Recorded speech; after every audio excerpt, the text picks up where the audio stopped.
Skyrim, A Sorcerer's Tale. Rastislav. 521. Chapter 134. Unrelenting Advance. General Tolindir of the Aldmeri Dominion was truly feeling his years as he was once more treated to the sight of an approaching Imperial Legion cresting the horizon, their prompt cadence and swaying banners like thunder in his ears. A fact he did his utmost to conceal from any who may be watching. General, his replacement aide greeted, "The reinforcements from your mainland have settled in well." Khajiit was told by the justiciars to forward their compliments on your preparations. "Thank you, Valfik. You are dismissed."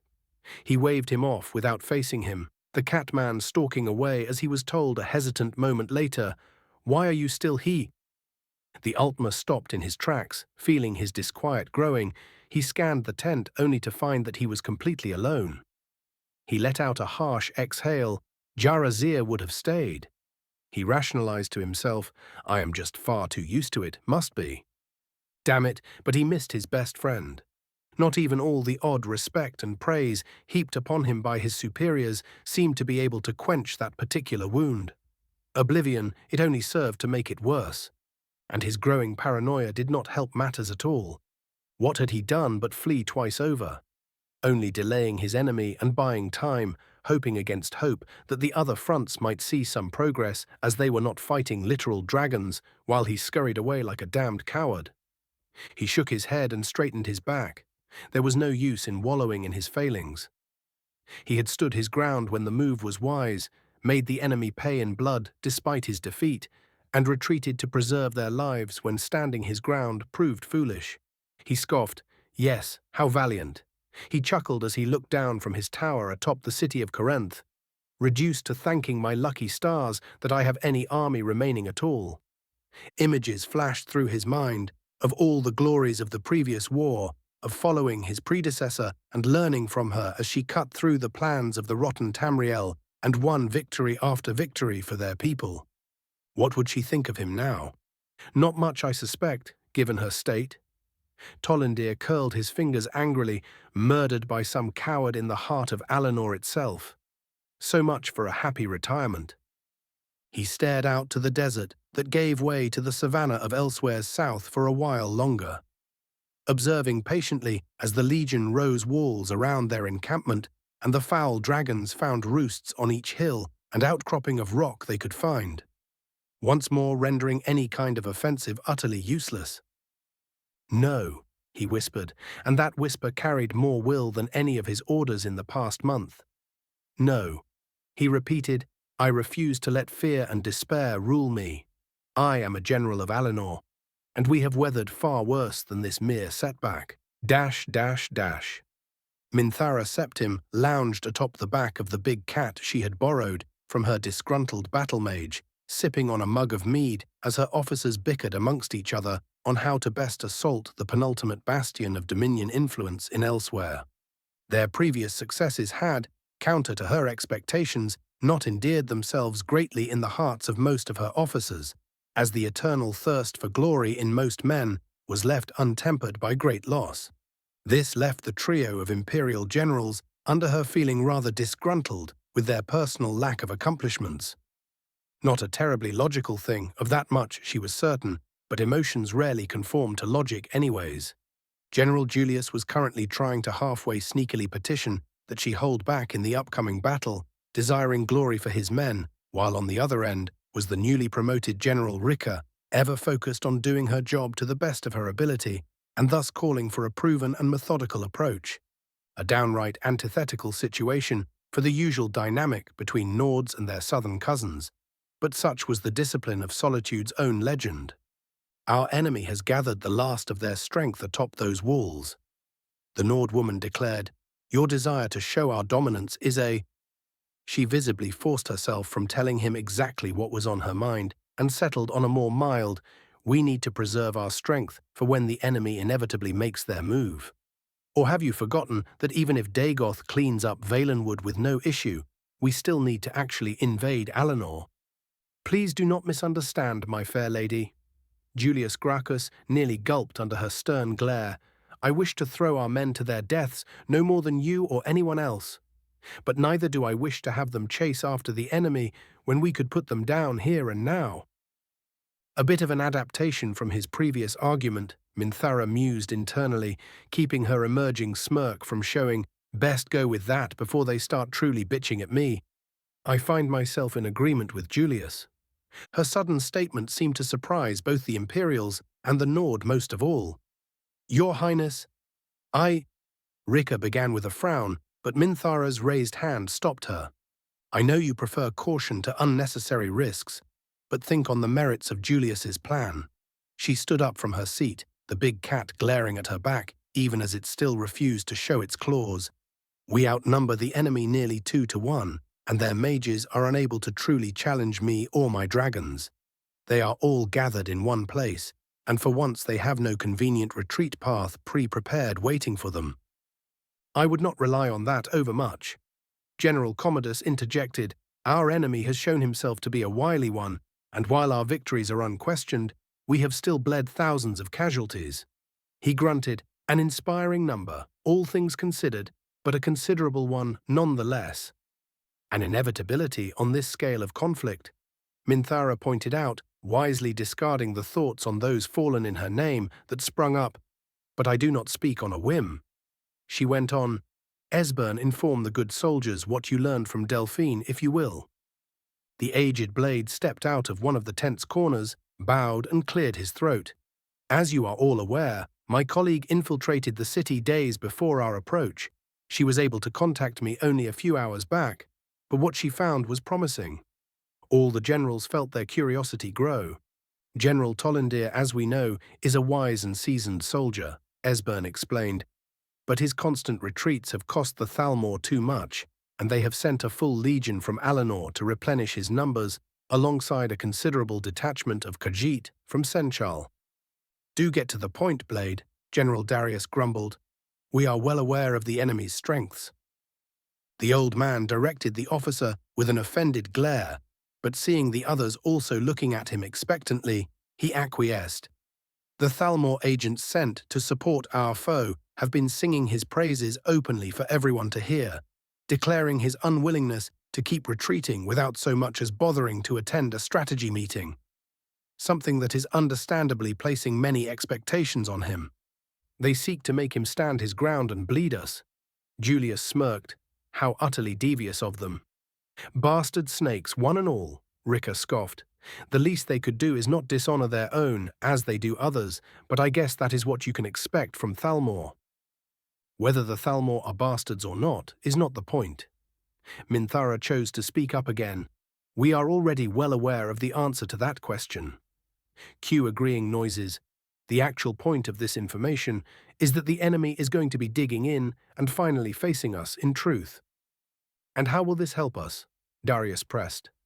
Holding back a frown, Minthara patiently answered, "Oh, it will probably make things a lot more difficult for us, but it will also mean they will not be fleeing on the first sign of defeat.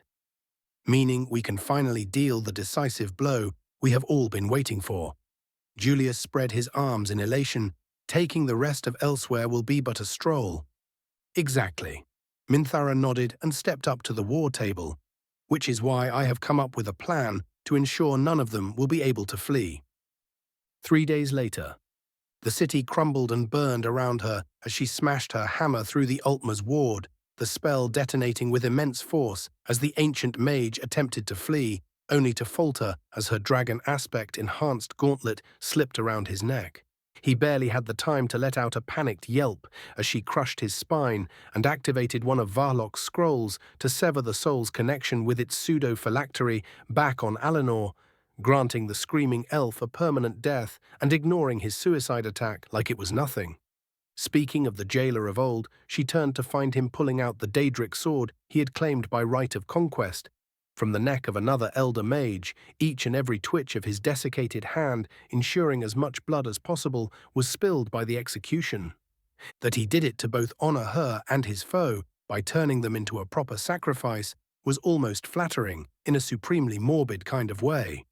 The bellow of Sovngarde from one of her bannermen swiftly drew her back to the battlefield, just in time to see the great axe-wielding Nord crash into the elven formation, guarding the way to the city palace, or what was left of it after her own fight with the Thalmor mages at least. Completely ignoring all the magic they threw at him and butchering half a dozen of them before Skirnir and the rest of her guard reached him, saving him from a death by 100 cuts, even as the fool grinned widely as his foe broke before him. Bloody madmen! Minthara shook her head, but failed to keep a similar expression from overtaking her own face as she walked up to the Brotherhood of Warriors, all of whom immediately cheered her victory. "We can break out the mead later," she called out, and faced the final bastion of the foe. "First we finish this." Before she could continue, her instinct suddenly screamed at her, the warning coming just in time for her to command the stone surrounding her to protect her as dozens of ballistae bolts ripped through the nearby buildings, joined immediately by a cascading explosion below her. Dash! Tollindir glared at the cloud of dust his rallied soldiers stood against, tired thoughts racing as he prepared for what was to come. He had done his utmost to stop the unrelenting advance of the Empire, but even with reinforcements, his brave soldiers were still outnumbered and outmatched. Whether it be through outmaneuvering, superior artillery, superior champions, or even as hard as it was to admit, superior mages, his subordinates were always inevitably ground to dust, as the Imperial command almost seemed to read each other's minds and send reinforcements to any position that faltered before it could be exploited. And that was without mentioning the fatigue building up on his side of the battlefield. No matter how many of the humans lay slain on the battlefield, they only seemed to grow more and more determined to end as many elves and Khajiit as possible, the Nords and Imperials merely contenting themselves with simple killing, while the Red Guards seemed to compete amongst each other on who could commit a greater affront to the gods with the bodies of the fallen. Still, Tollindir found that he still felt some satisfaction. He had, after all, orchestrated the slaying of nearly an entire legion during the siege, and could face his ancestors with pride. The enemy is led by a demigod after all. He reminded himself, one I will now have to face. The moment the thought occurred to him, he felt the familiar weight settle on the world around him, his bravest soldiers simply falling lifelessly onto the ground as a jumbled string of words came from the dust cloud and drained them of their very life force. Tollindir's armor protected him from instant death, but his men were nowhere near as lucky, as he swiftly realized he was well and truly alone among the living. A chill went down his spine as he saw the cloud of dust clear up. Dash! "Died once," Minthara heard behind her, "not doing it again." She gave Skirnir a quizzical look, but the Stormcloak merely kept grumbling without noticing her gaze, contenting himself with checking for the dead and dying amongst the bannermen she had just healed. Shaking her head, she directed her gaze away from the pile of groaning warriors and ignored the mightily irritated Varlock, who was uselessly smoothing out his singed robes, and towards the orchestrator of her ambush. "General Tollindir, I presume?" She spoke out as she approached the elf. "You've led us all on a rather merry little chase, haven't you?" The elf unsheathed his sword. "You will fall, Septim, one way or another." "Oh, please," she chuckled, summoning back her hammer. "Not even you believe that." He took a stance. "We shall see." "Not going to try and surrender?" She tilted her head.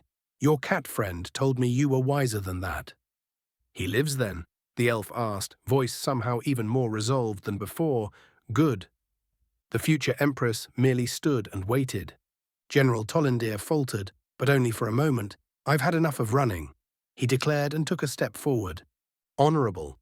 Minthara nodded. "Foolish, but honorable." And in a blink, the crumbling stones of the plaza were painted red. The air within the conquered palace was dour as the officers of the Legion gave their reports, listing through the thousands of casualties, in both dead and crippled, that their army had suffered in the offensive. 22,000 soldiers from all 4 legions and auxiliary troops, just over a full fifth of their initial strength. A downright paltry number when compared by the sheer number of enemies they had slain and captured, but still far too many to truly consider. Minthara found the usual pride she held in her victories had abandoned her as she felt her kin hunt down any Dominion soldier that fled the city, the dragons hungrily devouring any of the elves and catmen that had potentially had a hand in their felling throughout the campaign as they covered every potential retreat path. She practically ignored Julius as he directed his quartermaster to begin listing the damages to the city's infrastructure and the time it would take for the Legion to recover and be ready to march out again as one. Not that they would need to move in force anytime soon, for elsewhere lay broken below their feet with no doubters left to declare otherwise. If only her victory was not so marred by the truth of warfare. She almost ripped the artifact to pieces as she felt her orb pulsate with the telltale aura of a message, grabbing onto it for dear life and thanking her divine parent for the distraction. She barely managed to contain a snort as she saw yet another example of Raven's ridiculous naming sense. Could it be that this was how he coped with so much death, she wondered. Tamriel 2 Reunification Boogaloo, Restituta Orbis, we have a situation. That Titus actually bothered using his own orb made her sense of relief curl up and die in a corner. Raven's response came a moment later. Big D, what is it? Please don't tell me the fucker's bull-rushed anvil. Restituta Orbis, I will have to send word to have that checked as well, but no, it would appear your information on the Maorma is outdated. Big D, don't fucking tell me. Restituta Orbis, they just sacked Leowin and are halfway to Breville. Big D, motherfucker.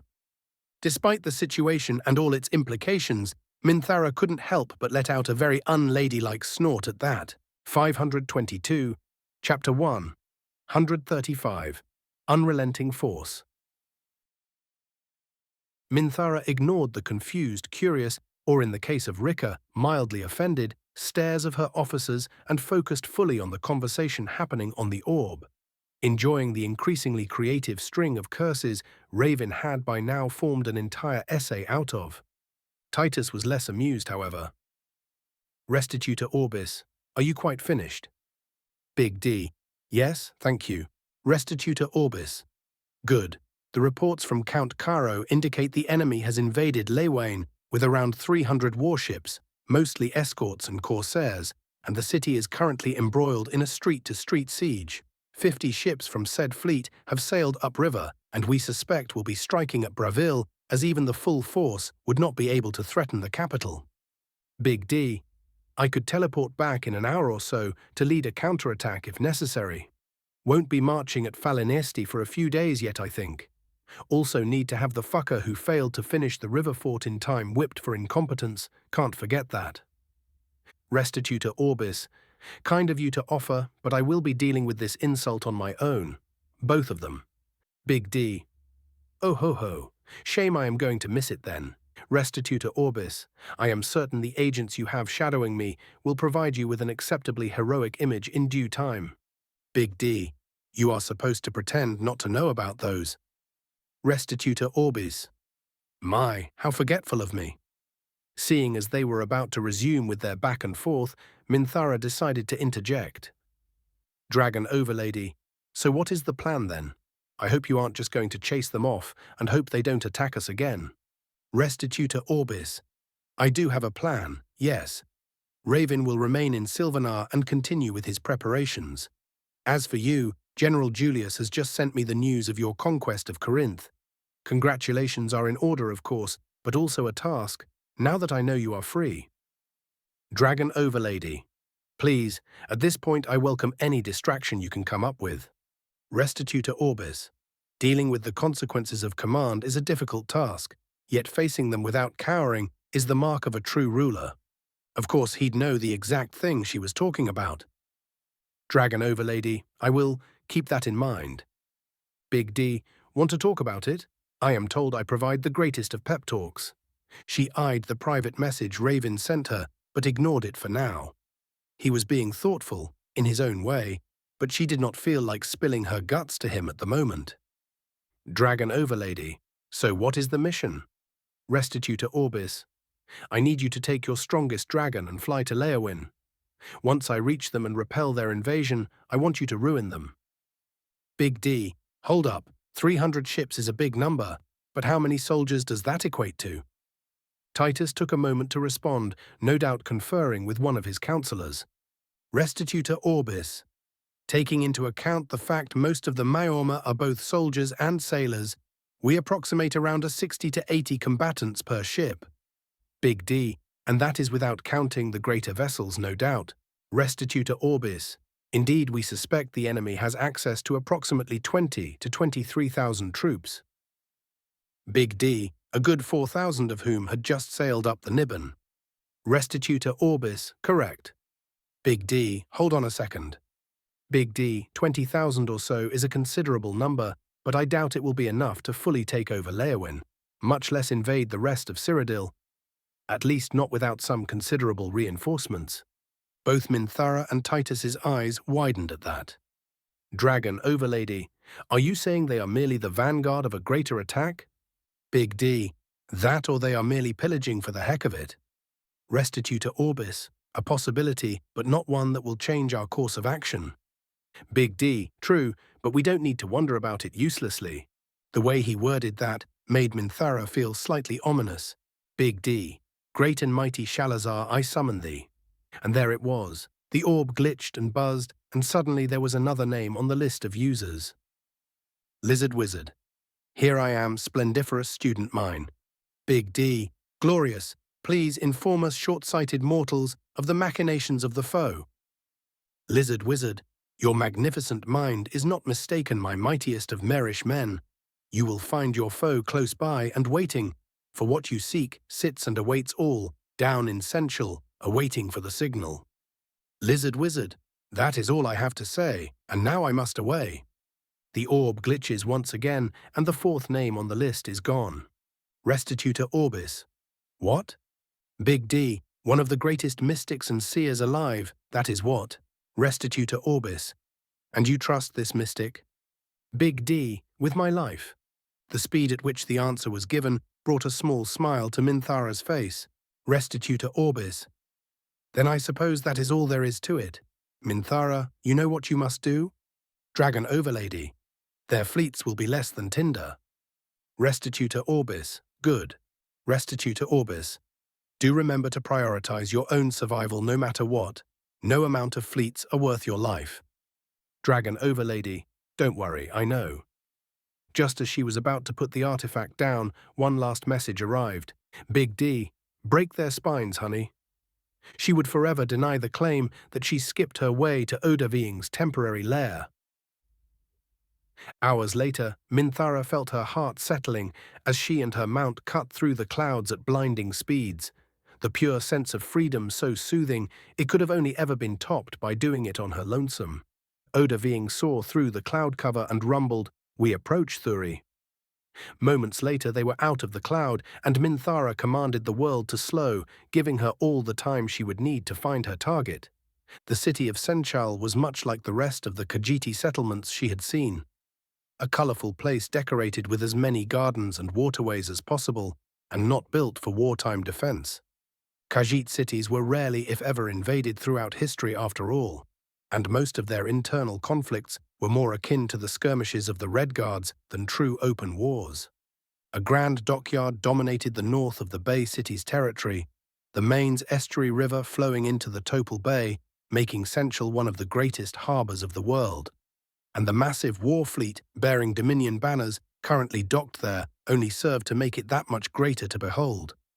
Hundreds upon hundreds of dedicated transport vessels swayed on the open sea, while a few dozen proper warships were currently docked and loading supplies. For a moment, Minthara almost hesitated, the thought of the sheer number of people currently down there making her mind blank as she almost turned away then and there. But then she remembered all the horror stories about the Dominion she heard while growing up, the atrocities and horrors that scarred entire generations of her kinsmen and surpassed even Alduin in their evil, the faces of the warriors fallen in her name. Her hesitance felt insulting in the extreme as her eyes narrowed, her heartbeat growing louder in her ears, and the sheer hatred she felt made her hairs stand straight as she gave the order, "Forward, Odahviing. Today we break them for good." The Crimson Dragon roared his approval, and in an instant they were hurtling down towards Senchal with murder in their eyes. Dash. The first warning the Dominion forces received was the distant roar. Many tensed and immediately began checking their surroundings, with fear slowly worming its way into their hearts. The second warning they received was the doubled roar of "Fuse, Ro Da." Not much of a warning, admittedly, as only a split second passed before the twin waves of force scythed through the dockyard and the ships anchored within it, sending chips of wood, broken boards, nails and bones flying in every possible direction at murderous speeds. So sudden was the assault that by the time the mages assigned to guarding the skies readied themselves to respond, the crimson blur had already managed another 2 passes through the fleet, rending hundreds of vessels into scrap, as they were either simply broken to pieces or thrown off from the water surface, their very anchors dragging them apart under their own weight. The quintet of Altmer mages immediately began scrying the dragon's flight path, blasting its position with storms of ice and lightning, but only managing to slow it somewhat before it reached its next target, and after a hateful hiss, a gout of golden flame blasted off its neck, the beast's own more natural fire breath following a moment later as the pair utterly annihilated the greatest cluster of warehouses within the city. The mages shared a look, their faces grave, and teleported into the skies, their levitating forms appearing above the slowed dragon as they rose their hands and staves, targeting the rider. The visible aura wafting off the demigoddess made them hesitate in fear, a half-second that was far too long as golden spectres formed around them, the spirits of the blades slashing and stabbing with enough power to force them to back off. The Septim seemed content to ignore them as her mount unleashed a whirlwind sprint, disappearing from its position and appearing behind the great lighthouse. The tower that stood for millennia cracking apart an instant later in a glorious detonation of force and stone. Protected as they were from the spectres by the sudden distance, the 5 sorcerers teleported after the beast, appearing just beyond the lighthouse as the beast continued on with its rampage. The sudden gasp of their seer had them all turning to see the poor woman impaled upon a magnificent warhammer, the Septim holding her impaled prey up with one hand and no visible effort. A figure materialized behind the child of Oriel, a gnarled staff tipped with the head of a dragon, and antique mask contrasting with its billowing robes as it pointed an open hand at them. They were no fools, and neither were they elders, which meant that death was a certainty if they could not flee immediately. Once more they all shared quick looks, knowing they were likely dead, and attempted their escape, only to find the space surrounding them to be utterly locked. The hateful eyes of the demigod met each and every one of theirs, and she spoke Gol, Ha, Dov, and those mere 3 words marked their ends in the worst way imaginable. The hatred in the Septim's eyes had not disappeared, only seeming to grow stronger as she gave the order with all the finality of a guillotine, kill them all. Their wills rebelled against the walls now surrounding their minds, but it was all for naught, and then yourselves. Minthara left Sensual burning behind her, not looking back at the ensuing slaughter even once as she flew on back to Corinth, where she would wait for her next target. Norevalian stared at the darkening skies, feeling his breath grow increasingly heavy as he noticed the Altmeri mages pale out of the corner of his eyes. The Lady Indris's furious mutterings about there being no way they could be found so quickly too quiet to carry through the now billowing winds swaying the fleet left and right. A crack of thunder pierced the winds, or at least it appeared to be one at first, as the paired echo of the words "Strun bar Q" came right after, making the weather even worse as all the darkening clouds in the skies began twisting around each other, dragged into vortex of deathly blue, as for a moment it looked as if a hole was ripped directly into Aetherius, directly above the Maiorma fleet.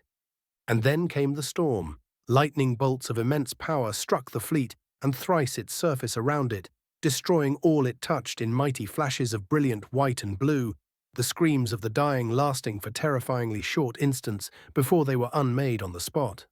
In what was barely a half-minute, most of the Maiorma fleet disappeared, save for the flagship and the vessels of the Sea Lords surrounding it, as their contingent of magi and wards were enough to merely leave them crippled instead. Norevalian heaved himself back onto his feet, seeing the rest of his crew getting their bearings just as he did, only to flinch away in surprise as a loud crack echoed across the center of his vessel. A figure clad in steel and crimson, with a hammer leaning against her shoulder, staring directly at him with serpentine, nay, draconic blue eyes. The Altmer mage gasped at the sight, momentarily drawing the creature's eyes away from Norevalian, only to not shout, not even speak, but blow a slight bit of air towards the high elf, turning her inside out with the sheer force of her will. Noravalian felt his heart sink at the sight, but the terrified subjects of his surrounding him made him act. The sword of Organum flashing into his grip as he charged forward with a mighty battle cry on his lips, his serpent uncoiling from below the ship and attacking the human from her flank. Her left hand struck out without her even bothering to turn, meeting the serpent's maw directly and in a series of sickening cracks breaking the royal beast's spine, one bone at a time, even as she met Noravalian's sword with the haft of her hammer, the sheer weight of the slightest of her movements throwing the weapon out of his grip and launching it into a nearby serpent guard. Before he could so much as twitch in the opposite direction, the Pyandanian king felt a gauntlet close around his neck. The dragonborn leaned in as he desperately and uselessly scratched at the gauntlet clutched around his throat, her every word shaking the air around them as she declared, "I will enjoy visiting your lands as you did mine once I am rid of the Dominion. I hope your people are ready to reap what you have sown." And then, in one swift movement, Minthara rose the king of Pyandanea into the air, grabbing his legs as she did, and in a deafening crunch broke his back over her knee. 523. Chapter 136. At the walls of Falinesti, the loud wall of noise that was the Valenwood retreated before shifting armor plates and marching boots, a cohort of legionaries clearing the foliage around them with miserable looks on their faces. Said expressions evaporated as they felt the humidity of the air give way to the blessed dryness of their encampment, many of the newer recruits very nearly breaking formation in their rush to escape the wet confines of their armor. Even the wood elf looked relieved. A guard from atop one of the many towers surrounding the legionary base camp blew into a small signal horn, and the spiked wooden gates split open, welcoming the patrol back and allowing them to bypass the murderous combination of stakes, trenches, and palisades in peace. The quartermaster, waiting just beyond the gate, ignored the soldiers' groans as they removed their helmets, and without looking up from his scroll, asked, "Everything in order, Legate?" "Nothing to report," the gruff orc answered as he wiped the sweat from his brow. "Everything is quiet." "Most the other fronts report the same," the quartermaster muttered, scratching his chin. He finished his reading, looked up and shrugged. "Well, as long as you are certain, I won't demand the written report immediately. Just get it done by the evening." "Much obliged, Marcus." The orc nodded. The man waved him off. "Any time, Zarok." Unlike when the campaign first started, the return of an armed patrol caused no excitement among the ranks. The sea of tents split by redundant fortifications barely so much as shifted as only a few off-duty soldiers greeted the passing legionaries. It seemed that the sole eyes that followed them for more than a blink were those tasked with such redundancies. They soon found themselves on a small field covered in wide tree stumps of differing sizes, surrounded by supply tents.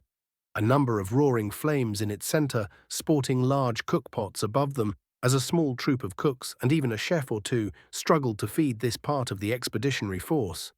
The reaction to their arrival was far more lively this time, as many of the soldiers present within the mess hall rose their mugs at them, a few of them even cheering their return. Zarok gave his men the permission to disperse and took a seat in a somewhat secluded corner, allowing himself a tired exhale now that he was out of view before methodically removing his armor plates. But the world was cruel to the orc and once more denied him his peace as a group of his questors, accompanied by the recently promoted Bosma Decanus, made their way to him, mugs of ale and bowls of hearty stew in their arms. All of them still sported the looks of wet cat, thankfully made bearable by the roaring flames surrounding them. "Brooding again, sir?" A gnawed Longbeard greeted him as he set down a meal for them both. "What's got your loins in a twist this time?" Zarok merely grunted and glared at the man. He still took the stew offered, though. "Isn't it obvious, Hildebrand?" The Breton next to him chuckled. He must be mooning over his new elven bow. No subtlety in that girl. The spoon in Zarok's hand bent, even as he kept eating. The third man, another Nord, shook his head. "Look what you went and did, Percy." "Leave the poor man alone." Shrugging, the Breton took a sip of his ale. "Don't give me that look, Gunner. We are all curious." A light crack rang out as the spoon snapped. "Boys." The wood elf finished chewing his salad. Methinks that we should change topics before we become the meal. The three humans all looked to the elf, and then ever so slowly to Zarok, who was by now eating with half a spoon and glaring daggers at them. Probably smart. Percival nodded rapidly. Gunnar rose his mug. Here, here. Hildebrand just pretended to fasten his belt. Right. Tegan the wood elf deadpanned. Any word from the other cohorts? Mostly routine. Gunnar waved his hand. Though I hear the 16th had one of theirs get yanked, one of the wild hunt beasties got him while he was trying to take a piss.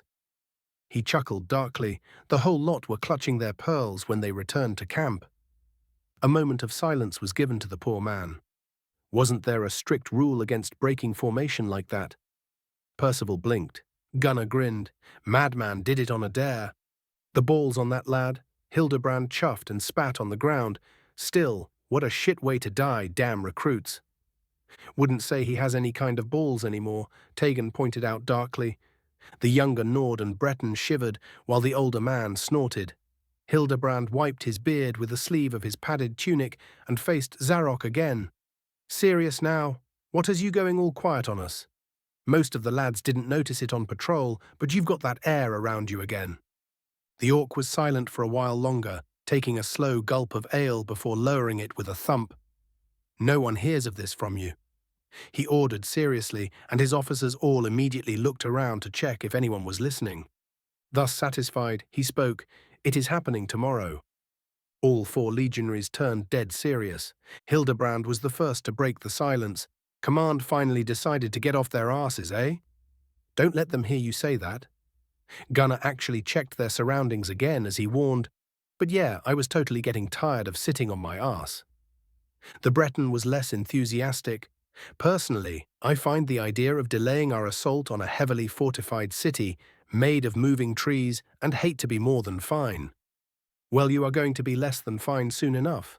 Zarok allowed himself a cruel grin as he leaned in, because we are in the vanguard again. His announcement was immediately followed by a long string of curses and a lot more ale being brought to his table a mere minute later. Think of it this way, Tegan spoke up as Percival once more complained about their unit being cursed. Just imagine how fucked the poor morons serving the Dominion are.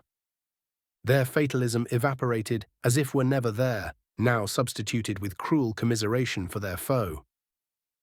Opposite the sprawling death trap that was the legionary encampment, atop the sprawling death trap that was the capital of Valenwood itself, stood a sextet of elves, 4 of whom were clad in elaborate enchanted garb that denoted their stature in Altmer society.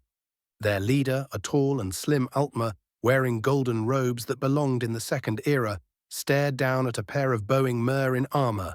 I see, his voice cut through the air like a whip. To think our proud legions would be led by someone as pathetic as you. General Ellendon was nearly prevented from speaking by the sheer presence of the elf, but just barely managed out a, "But my lord." A hand lazily raised stopped him. I do quite understand that the enemy leader is a beast you could not so much as look upon, much less touch.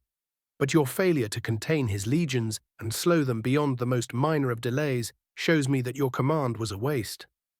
The Alinori elder expected begging and pleading, but was surprised as the young elf stood his ground and dared to look him straight in the eyes. "Forgive me my impertinence, my lord." He bowed stiffly. "But you have not yet had time to observe all the tools available to the enemy." Feeling a bit curious, the ancient elf ever so slightly rose his eyebrow, waving for the young one to continue. And so he did, describing everything from the suddenly sprouting roads to the fortifications covering every single day of march from Arenthia to Silvanar, to the caravans of automatons equipped with enough combat models to stop any kind of raid that was not an outright strategic advance. And the ash that followed the legion everywhere. And that is not all of it. The sole wood elf present spoke up as the Altmer finished with his report. "My spinners have been petitioning the Pact to slow the enemy ever since they first stepped foot into Valenwood." The king of the Bosmer scoffed. "It did not even slow them down." "That would explain it." An aged voice cut him off as a short Altmer woman, eyes completely white and back bent enough that she required a cane to walk, waddled up to them. "A curse lay upon the enemy camp, one whose like I have not felt in my lifetime." Those words made even her fellow magi tense. They would curse themselves just to spite us. The Bosma ruler asked, his bafflement clear. The old woman faced him, her blind stare far more piercing than any mortal gaze he had ever felt. But only for a moment, as the feeling retracted and the ancient crone gave him a patient smile. Not if the enemy has absolute control over what it affects. My lady, that is ridiculous. The lead mage blanched. That level of control over a curse is known to be impossible. You can't mean. I can, and I do. She tapped her cane against the great wooden terrace they were on. The curse is but the extension of the individual. His touch reaches all, and it makes Geoffrey itself recoil. She rose her hand as if to grasp something invisible. It feels almost like.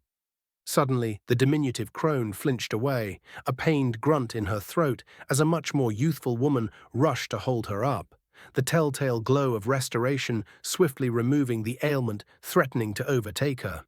Thank you, dear child. The crone slowly patted the she-elf's hand and waved the rest off. Don't give me those looks. I am perfectly fine. She directed a more reserved look at the legionary camp. I just poked the beast a bit too much. All three elders felt a shiver going down their spine as the most powerful of their number just admitted to being countered in her specialty. She was not bothered by this, however, and turned to face the two mortals. Off you go, the two of you. You have preparations to make, and I don't think the boy's little rant will be as effective after that little display. The supposed leader of the Magi gave her an outwardly offended look that hid his fond exasperation and allowed the two lesser elves to shuffle out without complaint. Still, he was unable to contain his curiosity. What did you see, truly? Whatever we are about to battle. The old woman's good cheer did not lessen for even a moment, is far beyond a mere Dunmer. So we are moving to Plan B then. The sole armored mage, an unusually wide Altmer, interjected, It feels cowardly, but going by the rumors, anything else is suicide. Aren't you a bright young man? The blind woman patted his arm, from 5 meters away. This changes nothing. Their nominal leader spoke up again. We must find a way to either slay or contain Dagoth, or the sacrifices we made in elsewhere, and the invasion of Cyrodiil will have both been a waste. The sad look the old woman directed him with, as he mentioned the invasion, went unseen. Indeed, the youthful healer agreed, voice as melodious as it was emotionless. Corralling the demigod will be far easier when it is unbalanced by the fall of Dagoth. Our apprentices will have to deal with the Telvanni and whatever mages the humans were able to produce on their own then. The armored elf crossed his arms. Here is to hoping our troops aren't incompetent enough to let them get overwhelmed by their infantry.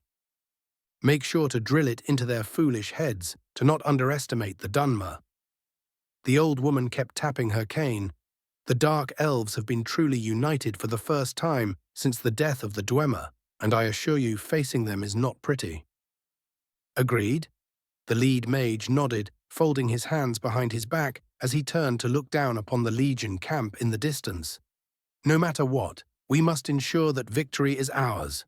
His face twisted into a hateful frown, lest human jealousy sees us subjected to yet another Numidium. Thus agreed, they began to plan and scheme, unaware of the saddened look hiding behind the old woman's blindness, nor the sudden twitch of her fingers as she felt something nearby unsummon itself. Raven's point of view. Thank the gods she isn't getting broken up about it. I half prayed as I finished my conversation with Minthara Nad unsummoned my orb, my light smile twitching as I felt a cramp in my muscles. Sking, I began waving the arm around and complained loudly. I did not think any part of me was still capable of aching like this. What did you expect? Nerevar, who was no doubt laughing his ass off behind his helm, spoke up. You cast around a dozen burden and silent spells on yourself just for the sake of training. Most people would have broken down under the sheer pressure of it. Well, I am not most people, I grumbled, and my slow progress has been annoying me for a while now. Not like I can study spells that would be useful on the front line. Well, you could, Savos drawls, if you weren't holding the whole damn thing together by yourself. Why, thank you, Gramps, I drawled back. How nice it is to finally be appreciated. The asshole just smirked at me. You know, Haral's idea isn't a terrible one. Nerevar brought the conversation back on track. You do need to turn your brain off if you want to advance beyond your current level. Your tendency to overanalyze, however useful, is preventing you from truly internalizing your style with your instincts. That is much easier said than done, I huffed as I lit a cigar, absently tossing another to Savos. Overthinking things is second nature to me by now. And you are used to getting results every time you invest the effort, he points out, leaving me to shrug as I had no true counter-argument, which means it may just not be a question of effort. Everything is a question of effort, I fire back lightly. The only variable is the form of it. If that is how you wish to frame it. Nerevar shrugged. Effort or not, what you must do is seek a true challenge of your skills, one that relies solely on your technique and training. He tilted his helm. Or you can just stay as you are more than powerful enough. I narrowed my eyes at him. That sounds like a challenge. It really isn't, he sighs. Uh-huh. I narrow my eyes further and point at him, as if to say, I am watching you. Our conversation trails off as we content ourselves with looking upon the distant walls of Valenwood's capital. The twisting walls made up of interconnected trees and tall tower tree houses looked like a nightmare to attack. My sight even gave me flashes of just how nightmarish in fact, and that was without mentioning whatever surprise the Dominion had in store for us. We've certainly given them enough time for it. I grumbled internally. Then again, the fact they evacuated the vast majority of the city is a good thing. Moving around so many refugees without them getting decimated by starvation and lack of medicine, especially in the hell that was Valenwood, was probably a logistical nightmare, and it would inevitably drain the morale of the Bosmer. And it lets you do more war crimes, Scorch chirps evilly. My eyes darken. Methinks I've done enough of those. An eerie caw echoed in my mind. You have not done nearly enough. Ignoring the bird of doom, I felt a light twitch coming from my connection to Mephala, one far closer to the merchant Zelzaz than the Daedra itself, and smiled as I realized it was finally time. My fingers twisted as I created a magic circle on the spot, and a series of purple runes flashed into existence, ripping open a tiny rift into oblivion for but a moment. And out of said rift stepped a distantly familiar figure, clad in the familiar light armor of those in my service as agents, yet looking distinctly different than the last time I've seen him. For instead of a Dunmer, there now stood a Dremora of Mephala. The demon offered a deep bow and spoke in that same familiar tone I had come to expect. My lord. What rumors did you overhear this time? I asked giddily. Jackal. 524, Chapter 1, 137, The Clash at Falinesti. Raven's point of view.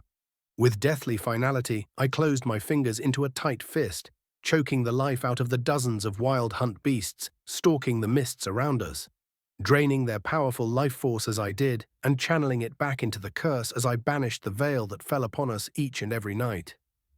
This back and forth tires me, I mutter as I feel Y'ffre's influence retreat.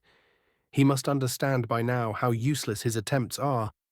He doesn't need to defeat you, Nerevar, just tire you out enough to make one fatal mistake. I am aware of the concept, I sigh. Hopefully he will surrender as his people do. You will have to escalate matters if he does not. My fingers twitch. Yes. He places his hand atop my shoulder. No point in thinking about it now. First, we have a battle to win. Yes. I allow myself a few moments longer to watch the lifting mists and nod. Tullius is probably waiting for us already. Come. General point of view.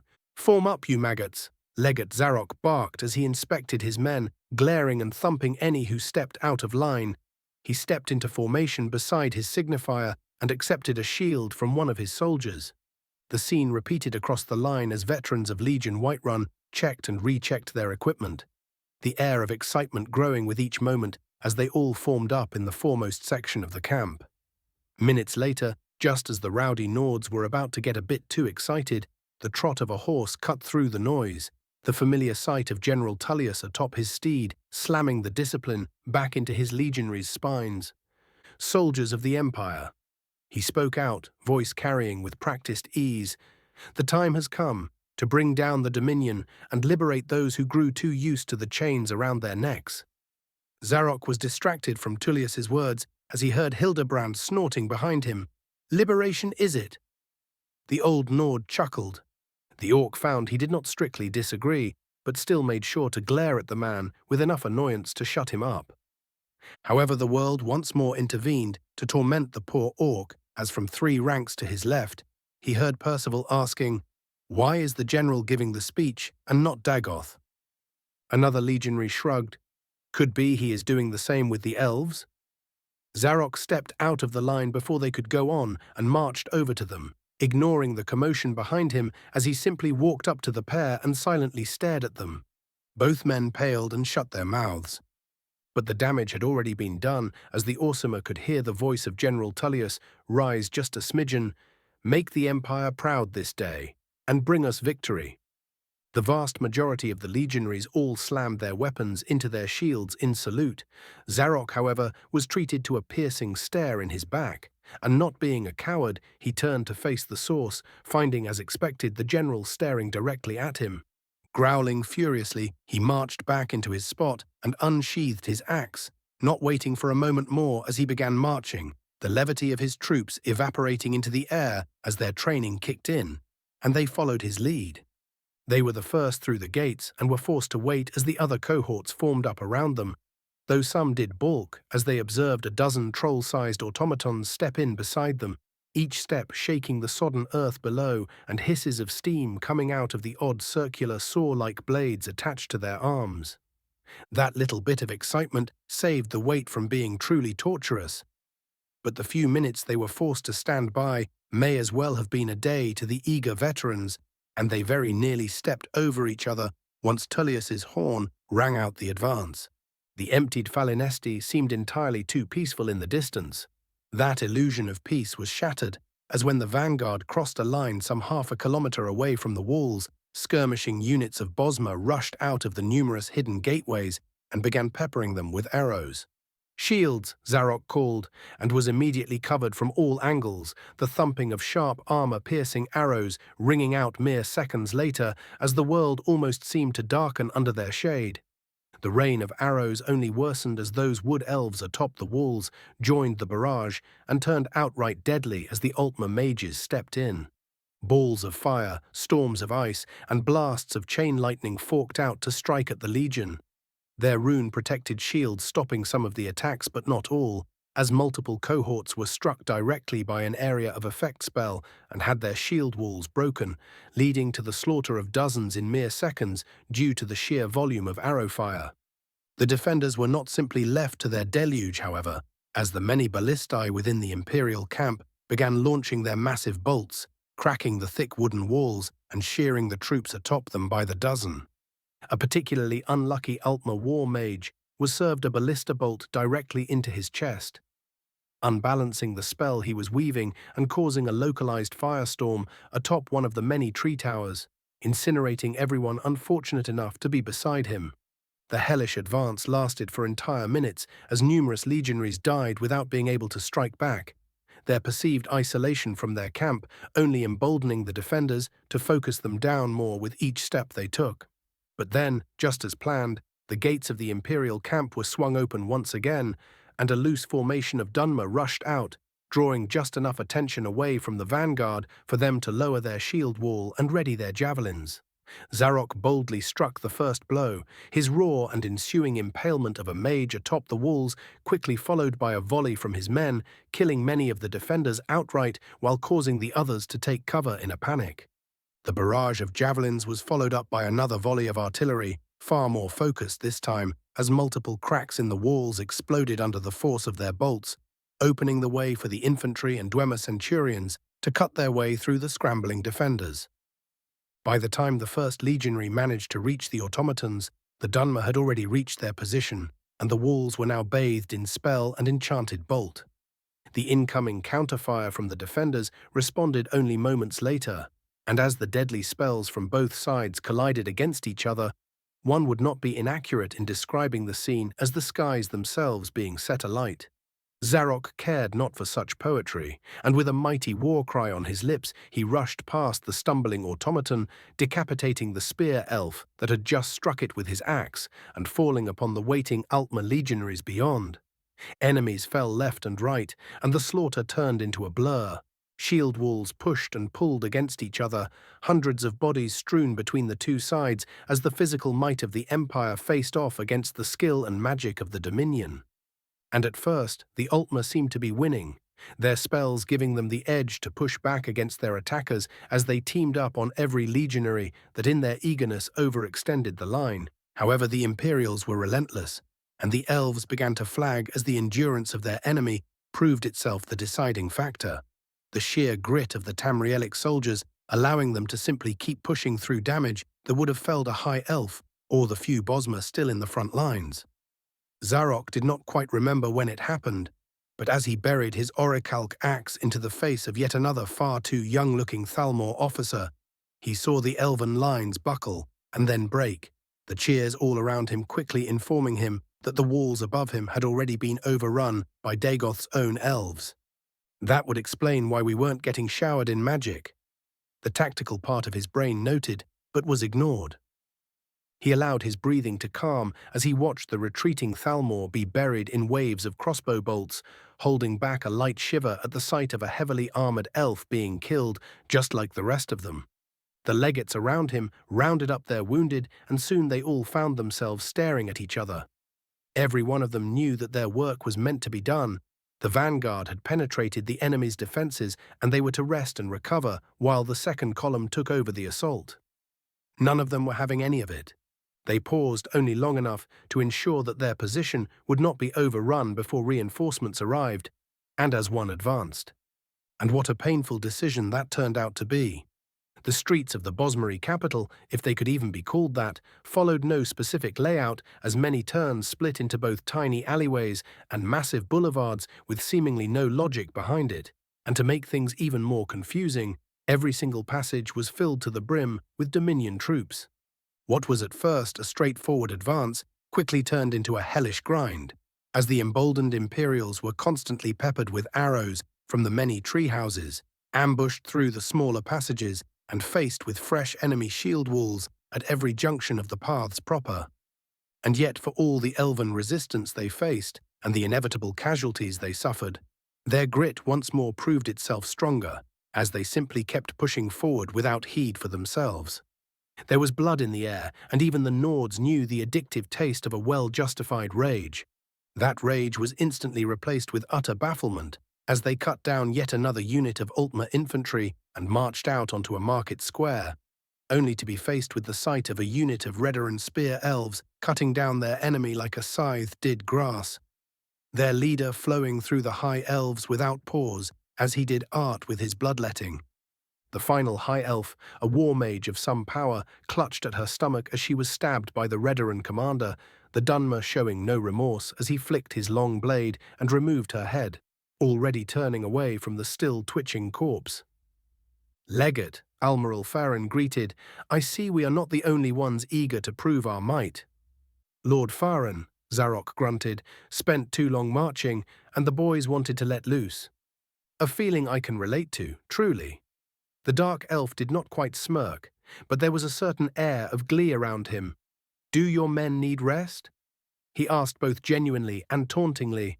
"My warriors can buy you all the time you need." He could already hear the competitive shuffling of the legionaries behind him. "Appreciated, but there is no need to worry about us." Zarok grinned a fanged grin. "You can rest if you want, though. We don't mind taking all the glory." The two commanders stared at each other just as their subordinates did the same. The air grew tense for a moment before the elf let out a barely audible chuckle. "Do try to keep up." Zarok's grin only widened. "Right back at you." They both took a minute to reform, falling in beside each other in silent agreement. However, just as the advance was about to be called for once again, the air around them shifted with the telltale tingle of potent magic, and those who could feel it tensed in preparation. Yet the feeling did not stop at a mere tingle, as soon the very air became difficult to breathe, Zarok's instincts allowing him to notice that despite it feeling like much longer, only a split second had passed as the numerous runic symbols lit up below them. A fucking trap. He cursed mentally and prepared to die. A crisp, clicking noise rang out across the market square, and as if nothing had ever been wrong, the air returned to normal. Or not, as the humidity of Valenwood once more retreated before the curse of Red Mountain, and their saviour made himself known. Zarok let out a sigh of relief as he saw Dagoth materialize in front of him, his two pet automatons standing guard at his flanks, and all three of them looking distinctly unimpressed. Bastard probably waited for the most dramatic moment to appear. A small part of the orc's mind decided, a thought he would immediately bury so deep no drink could ever dig it out of him. Raven's point of view. Well, well, well, I drawled and slowly clapped my hands. What an awfully rude way to invite me over, oh dearest elders. I faced the west and bowed mockingly. Why, I dare say it was almost cliché, but I suppose one must appreciate the classics when they reach your venerable age. Almaril Farron shifted behind me. Your Grace. Save it, Farron. I rose my hand to forestall him. Leave and find other enemies to face. This is not something you can participate in. I halfway turned to the orc. Same goes for you, Legat. The elf hesitated only for a moment before he started calling for his men to move, while the orc took a while longer, staring at me before offering a gruff nod and doing much the same. And what makes you think they are allowed to leave? A voice rang out across the square, its source revealing itself to be a heavily armored Altmer radiating a respectably potent aura. Without bothering to answer or fully face him in truth, I summoned Surge into my offhand and let loose a blast of crimson lightning faster than most could perceive, carving a massive gouge through the market square and almost striking the arrogant little shit dead center as he summoned a powerful ward and twisted away from the blast just in time to only get a bit singed. Tsk, tisk, tisk. I clicked my tongue as I gave the elf a quick once-over, my eyes immediately drawn to his well-enchanted armor. Mediocre work for someone of your rank, I must say. The elf immediately bristled and unsheathed an enchanted sword that looked to function as a focus, but was stopped from immediately attacking as the rest of the trio I spied joined him. A tall and stringy fellow that practically screamed, "Ye old Altmer aristocrat," a demure woman that looked like a mix between priestess and noble lady, and a short crone that had to hold herself up with a cane, the same one who tried peeking at me yesterday. And so the four fools reveal themselves. I spread my arms welcomingly. How delectably generous of you to gather in one spot for me. Lord Dagoth. The tall one inclined his head slightly, taking me somewhat by surprise. Your reputation precedes you. And yours does not, I fired back, even if I knew damn well who he was. Just to add insult to injury, I waved my hand about whoever you are. He frowned for a moment before returning to his placid expression. There is no need for you to hide behind such childish japes. Immediately, I placed a hand atop my heart. Ah, but what am I but a child compared to your honorable personages? He is obviously not taking us seriously, Mirthus. The armored one scoffed. Why are we entertaining this fool? Because you are too afraid to actually fight me, I chirped. Because there is no need to be impolite with an equal, Grimval. Mirthus's eye twitched, even if we are about to kill each other. My, how cultured, I chuckled. Very true, though, I have no personal hatred for any one of you. I then tilted my head, though I do have to wonder why bother with this war if you already know that there is no stopping us. Are you truly so assured in yourself? Mirthus blinked. You stand before elves thousands of years your senior, and yet you are still so very certain of victory. Ah. I wiggle my finger at him. You answer first. I knew I was already getting under his skin as he visibly held back a scowl and proudly declared, Our people have been subjugated by human tyranny for too long. I would see them freed at last. At the cost of millions of lives, I pointed him. Such is the price of freedom. He spreads his arms somewhat. Or are you telling me you would not have done the same in our situation? Oh, please, I roll my eyes. Are you serious? Before he can actually answer, I go on, Are you seriously telling me the Thalmor were your best option? His lips settle into a thin line. They were the option that presented itself at the time, yes. Of course, I scoff. And now they have united the entire world against you. Pardon? He blinks.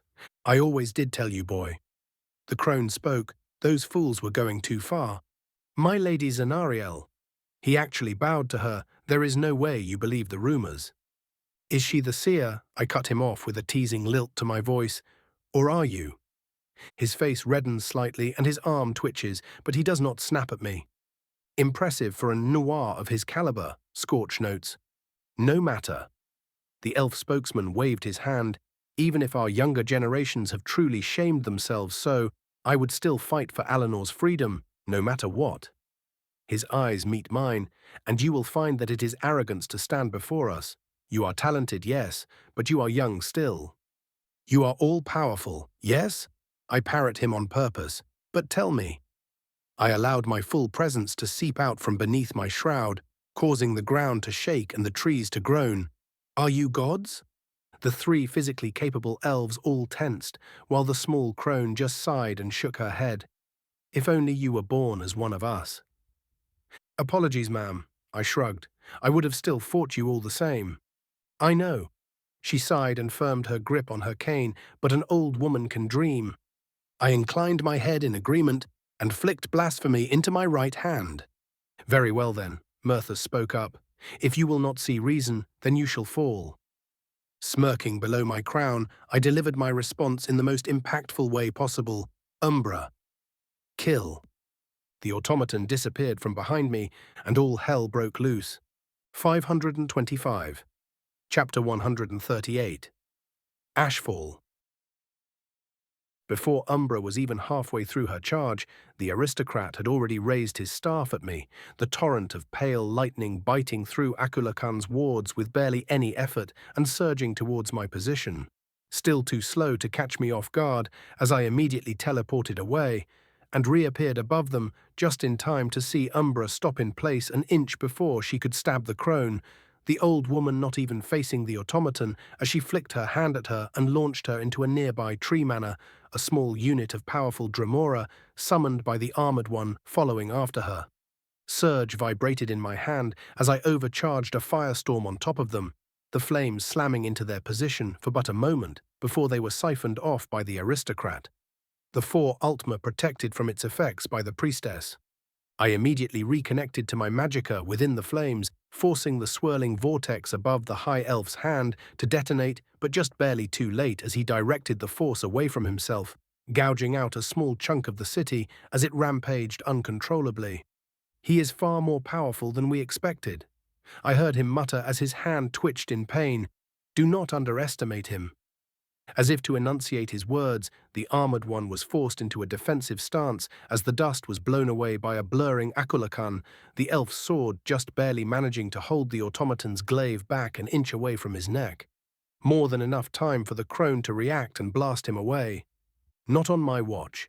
I rose my hand, connecting to her shade and unleashing the chittering swarm out from below her, but impressively, the madwoman simply ignored the pain of thousands of poison spider bites, clobbering the shit out of my boy while the priestess banished my shade. The aristocrat immediately struck back at me, making me teleport out once again, and both he and the armored one using the chance to summon their familiars. The enchanter immediately following up with a massive Daedroth as the pair of powerful gold and silver eagles rushed at me. I purposefully focused on my sight as I launched Scorch at the Daedric beast, the newborn phoenix just barely smaller than the creature, simply batting the 2 familiars out of his way as he fell upon the demon with claw and beak. The baffled looks on the Ultima were food for the soul, and an excellent distraction as both Umbra and Akulakan rushed out from the debris they had been stuck within, the armored elf being smashed into the ground with a face full of fist, while the aristocrat was forced to sacrifice a few fingers to save his neck from the furious murderbot's rampage.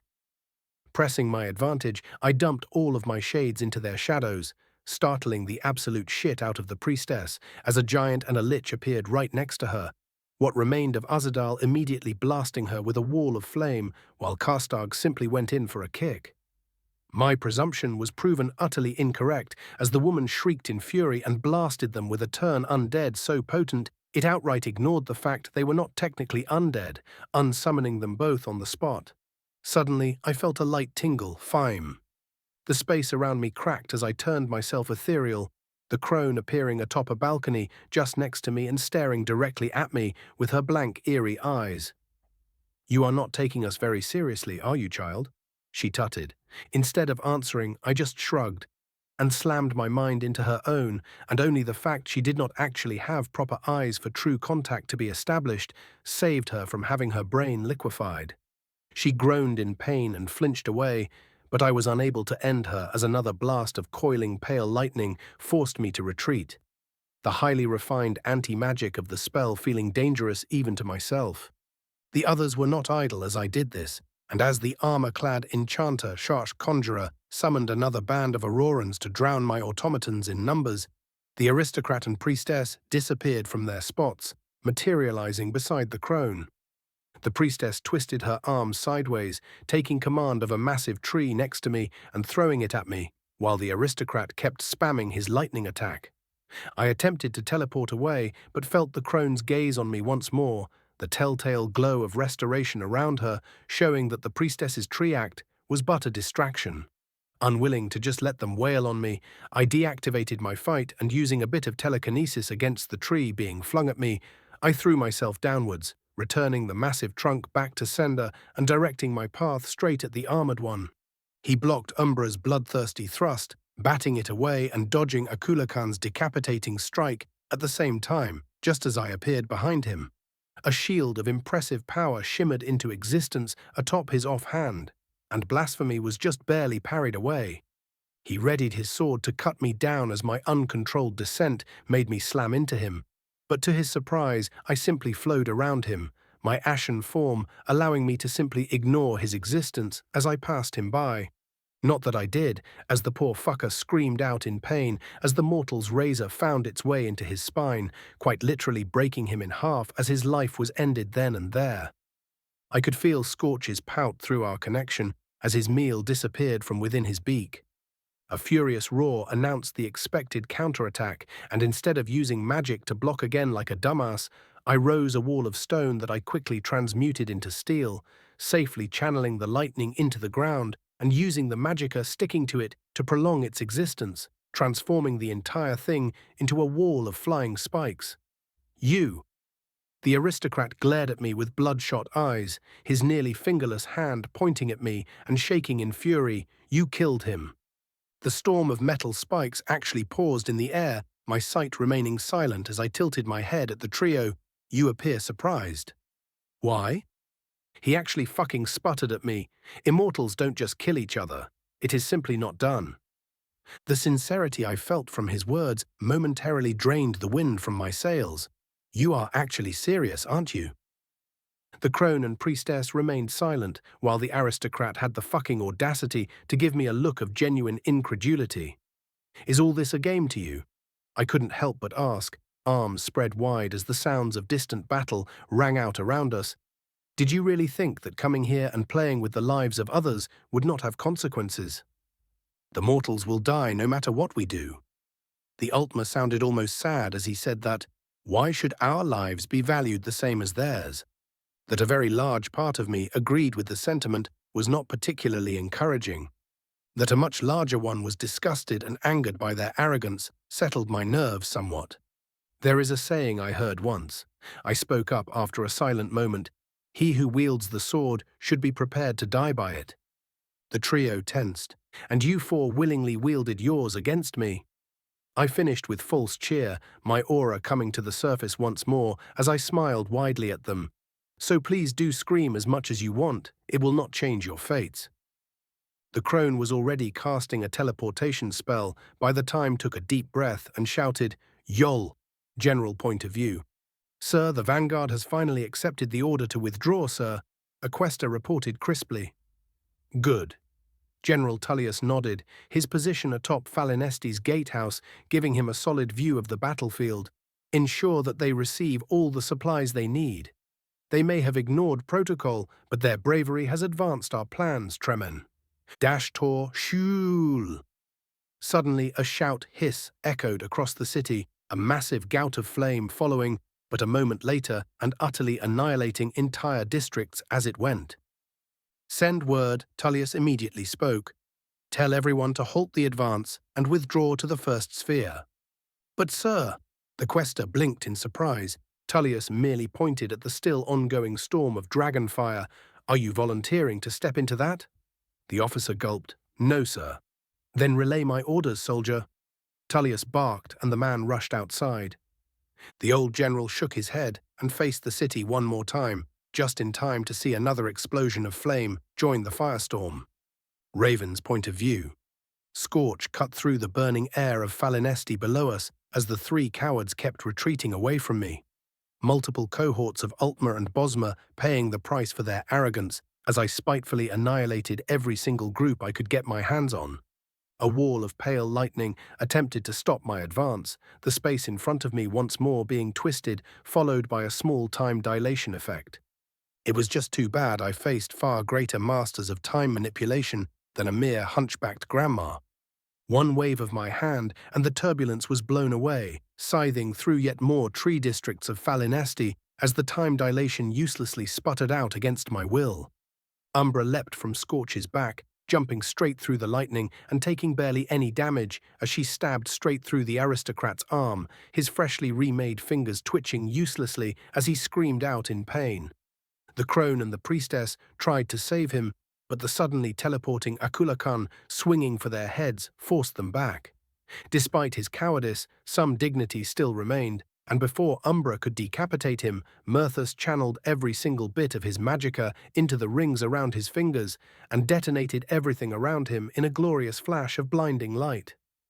Certain of Umbra's survival, I disappeared from my previous spot, just as the soul of the elf was dragged back towards Alinor, the lazy flick of blasphemy severing his connection to whatever was meant to preserve his existence and sending him hurtling into Etherius.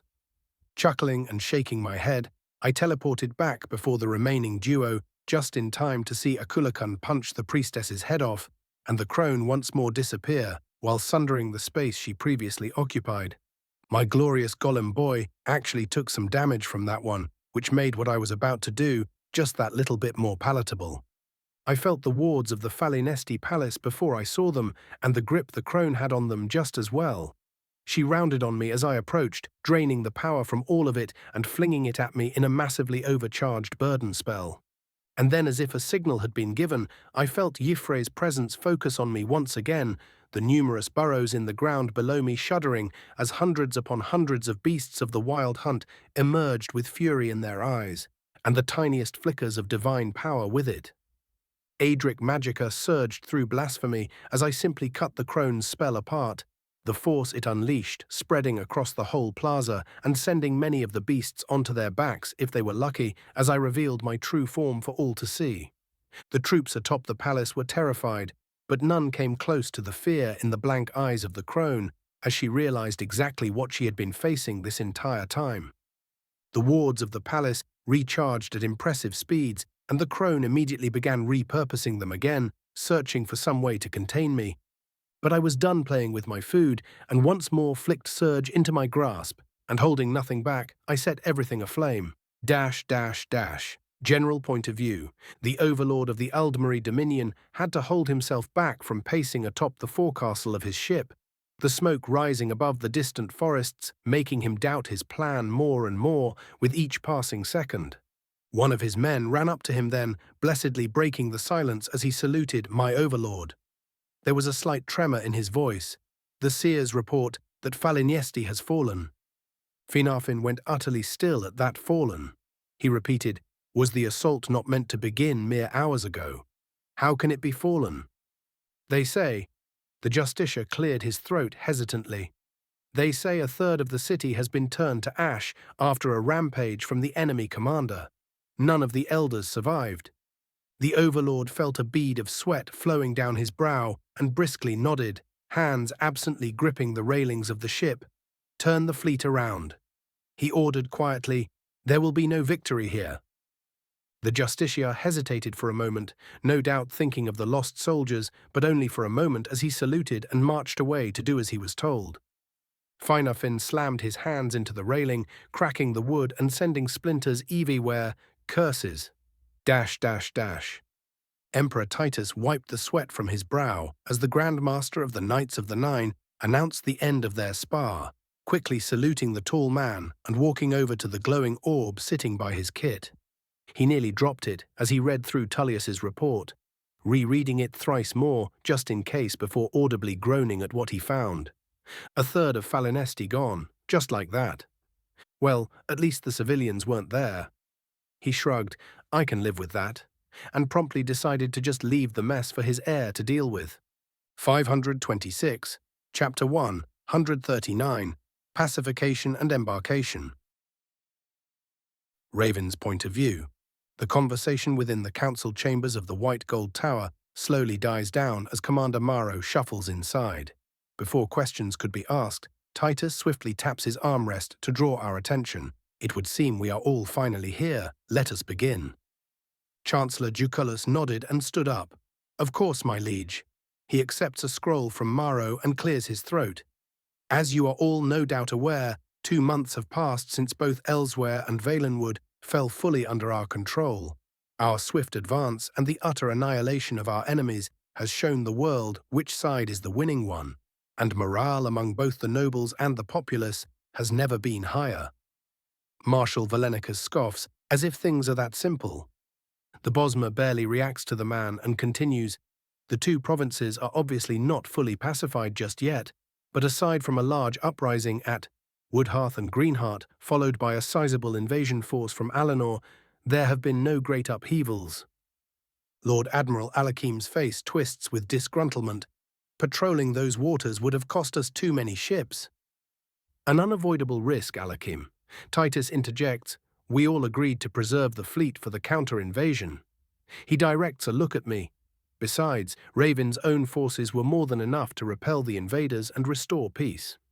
Some annoying losses aside, I do well to keep the irritation from my voice. Almeril Farron of the Redoran dealt with them efficiently, though I suspect their intent with the invasion was never to hold land. Your government in exile idea. Valenicus spoke skeptically. It still sounds ridiculous to me. And if we are wise, all it shall remain is but a ridiculous idea. I shrug innocently. Simply treat it as them getting some Bosmer veterans at the price of their precious Altmer, and as long as we win, that will be that. The little princeling they took will be retrieved and our loyal subject pacified. King Cameron did react rather poorly when he heard his son was taken.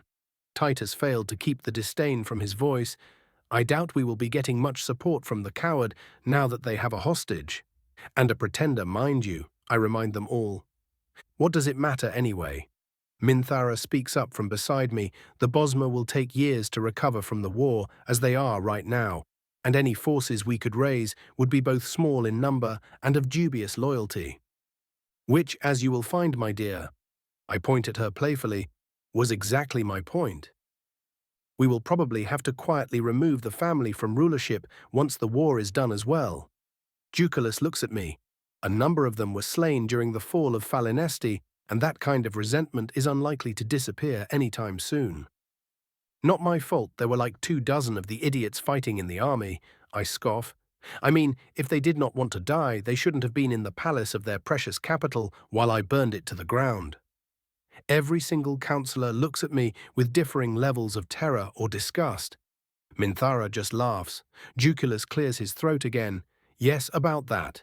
His stare turns flat. A number of the Bosmer in the north of Valenwood seem to have abandoned the Green Pact after seeing their previous patron so thoroughly bested. He visibly holds down a sigh. They have started calling themselves the Ashbourne, the vast majority of whom have settled in what was once the central district of Falinesti. He does sigh now, they have begun worshipping the Ashen Tribulation, and tensions are already rising between them and their erstwhile brethren. Once more I was directed with many looks that were less than pleasant. What are you all looking at me for? I throw my hands up. I had absolutely nothing to do with that. The slight smugness I sensed from my patron immediately made me narrow my eyes. Hours later, after Archpriest Herjolfer had managed to convince everyone that such cults usually disappear after the terror that inspired them dies down, and that we were not about to see a religious war play out, we finally reached the actual point of the meeting and settled on a plan to end the war. The entirety of the mainland was now firmly secured in the grasp of Tamriel. What little influence the Thalmor still had in Daggerfall was currently under meticulous siege by King Uthred of Evermore and fated to sputter out and disappear just like their allies had. The Red Guards were still openly unwilling to rejoin the Empire, but rumors have already had enough time to spread, and tales of Minthara's victories and the glories won by the forebears serving in her auxilia, reawakening the momentum of said faction and spreading their influence throughout the province. In time they would kneel peacefully, or the crowns would be stripped of all influence without any grand interference of our own. Black Marsh was bound in their little corner to be dealt with on my own time. As for the Pyandanians, well, from what information my agents were able to extract from the prisoners we took, read every single bit, the dynasty meant to reunify those warring islands died a dog's death, so thoroughly humiliating in its scope that stability would be but myth for decades or possibly even centuries. I'm sure Minthara will enjoy fulfilling her promise to the blue fucker, whatever his name was, which left only one landmass that needed direct pacification before the rest could be reintegrated without too much blood being spilled. Alinor, dash, dash, dash. Catch. The flying blade stops an inch away from my eye as I grasp it between two fingers. Studying the golden-hilted, gem-encrusted saber without so much as a twitch, I turn to my attempted assassin. Where did you get this one? Took it from the leader of Riverhold's Khajiit. She shrugs and returns to the bag of loot she was sorting through. Smug bastard cost me a few days of back and forth when I could have captured the whole province so much sooner. Eh? I offer the sword to my attendant hilt first. Can't expect all your enemies to be incompetent. You kill him? No. Minthara pouts. He was honorable about surrendering and didn't make trouble after he did so. We will keep him imprisoned until the war is over, and then we will see. Could be useful. I hum and summon a piece of loot of my own, an elegant and heavily enchanted elven helmet, and toss it back at her. Took this off one of the Altmer elders. Pretty good enchanter, shit fighter for his age. She titters and hands the helm to Lydia, who adds it to the Thalmor collection within our trophy room. Mirroring her to my side, Viren Indaril and Aelor reverently place the saber upon a stand, holding my own weapon collection, switching around a bunch of the eclectic bunch to produce the most imposing and artistic display, an act they have repeated without complaint for 24 times now. And done. Minthara cheers some 20 minutes later as she pulls out a considerably large roll of radiant blue scales. One's far smaller and more snake-like than those of a dragon. That from the serpent? I ask from above her as I blink right next to her. She ignores my teleportation and nods happily. Yup. Broke the poor thing into pieces, but the scales were practically undamaged. Ah yes, because casual punches were meant to cause catastrophic internal damage without rupturing the skin. Of course. Shame, I sniff. It could have made for a nice pet. For us or the dragons. She snorts at that. Sorry. Her hand moves to her face as she tries to contain her giggles. I just felt like punching something. You know what? I cup my chin and lean in, detailing everything about the scales I could. If a big-ass snake jumped me from below, I too would punch the shit out of it. Exactly. She chirps and tosses the surprisingly heavy roll to Lydia, who catches it like a champ. The dreaded dragon overlady dusts herself off and hops up. Now that is done, lunch. Utterly ignoring our attendants, she grabs my arm and excitedly drags me to the balcony, one that gave us a majestic view of the imperial city below, and one removed from any curious ears. I snap my fingers and summon the veritable feast the shy and terrified servant brought up a few hours back, and we take seats across from each other. So, Minthara hums, not touching her food, where did you slink off after the meeting? Really? I quirk an amused eyebrow. She pouts, I wanted to show off my loot and you teleported out. Rolling my eyes, I point my fork at her, why I was visiting the whores naturally. Her pout is joined by an unamused if rather mild glare. She knew damn well I wasn't about that life. If you must know, I drawl, Davos just returned from Valenwood after slaughtering the 26th group attempting to stage an uprising after our perceived failure to contain the Woodhearth debacle. I can't help but scoff at the surfaced memory. How they thought they would suddenly not be crushed by our response is something I frankly have no interest in understanding. Fools will be fools, she shrugs. How wise of thee, O wife of mine, I drawl, and she pouts at me. Shaking my head, I wave the memory off. Never you mind that, I was complaining about Davos refusing to slow down while doing his job. Damn idiot didn't sleep for a week straight until he delivered his report, so I had him pack his shit up and tossed him to Silrune Fell. I sigh and look up into the sky. He has a kid and his wife adopted another. The hell is he doing killing himself like this? For a split second, her eyes flash with something I choose not to identify as she too smiles back at me. That is very sweet of you. Hiding the mildly concerned shiver the flash caused, I lowered my eyes to face her. And what were you doing? I smirk. Did dear Herjulfa finally give you his lecture about reinforcing the Khajiit Alkosh cult by burning down half a city? She twitches at the accurate accusation and immediately retorts, Senchal is a fourth of the size of Falinesti. She raises her nose and crosses her arms. And Falinesti was evacuated before the siege. My dreaded pointing fork shakes scarily, a fact not shared by the poor ravaged Senchal. We both stare at each other for a long moment before groaning and synchronically slumping our heads down. We are terrible people. Minthara grumbles into her arms. Scorch's words flash through my mind. The list is not yet complete, I mutter.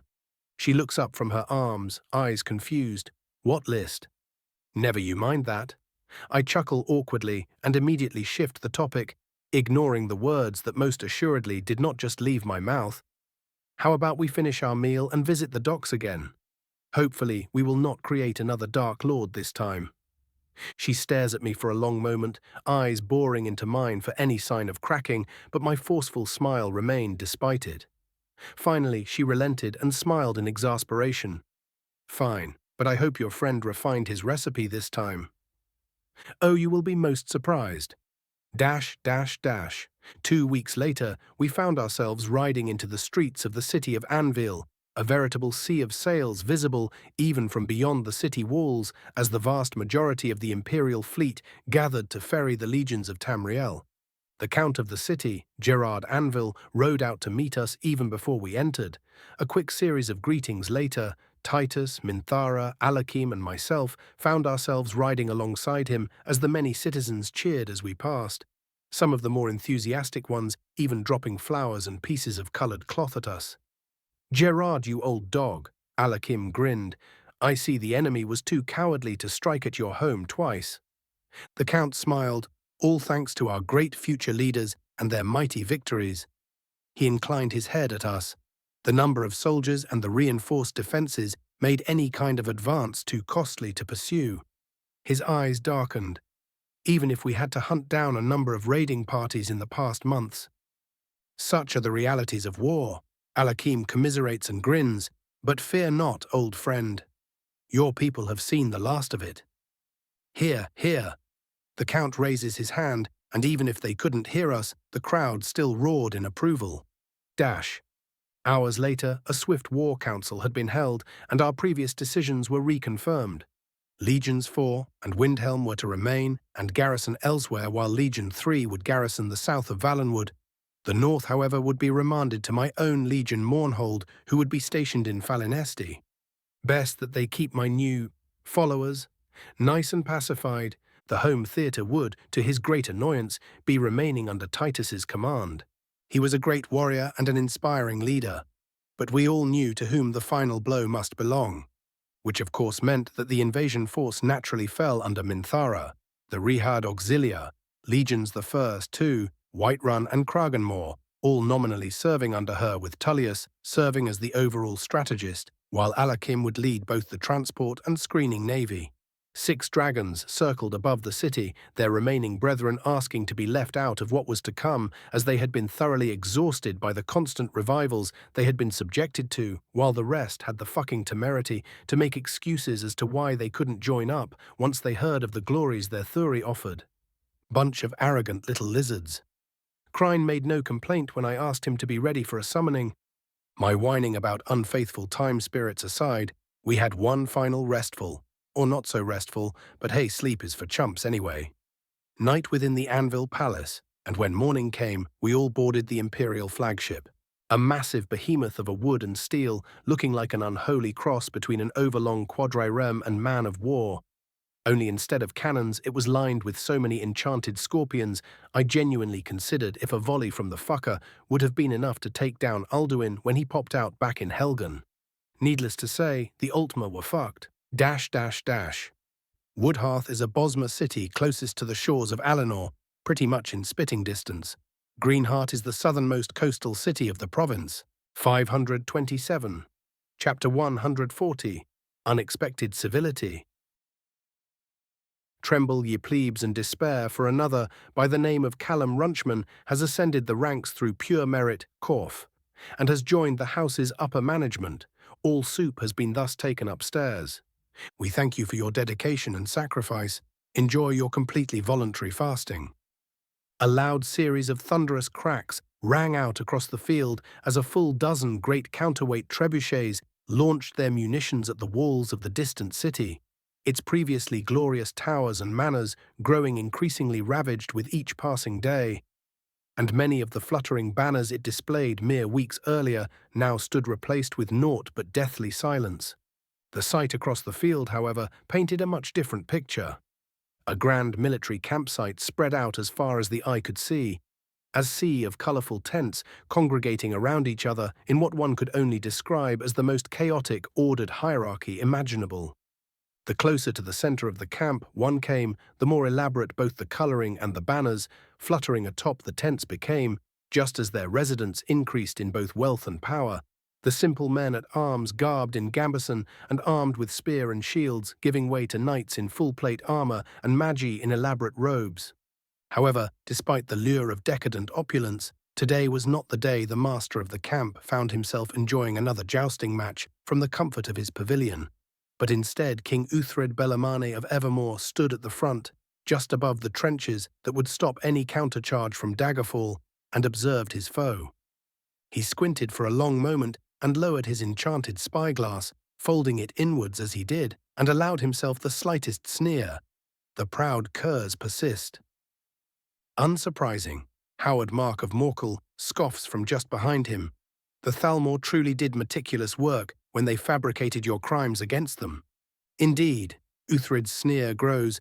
The first time I heard how I supposedly murdered the dear High King's son and grandchildren was when his herald accused me of it. Howard's expression did not shift. A bit crude, but such libel is to be expected in war. The refinement of it all does not matter. His liege scoffs, only the results. Learning lessons from our eastern neighbours, are we?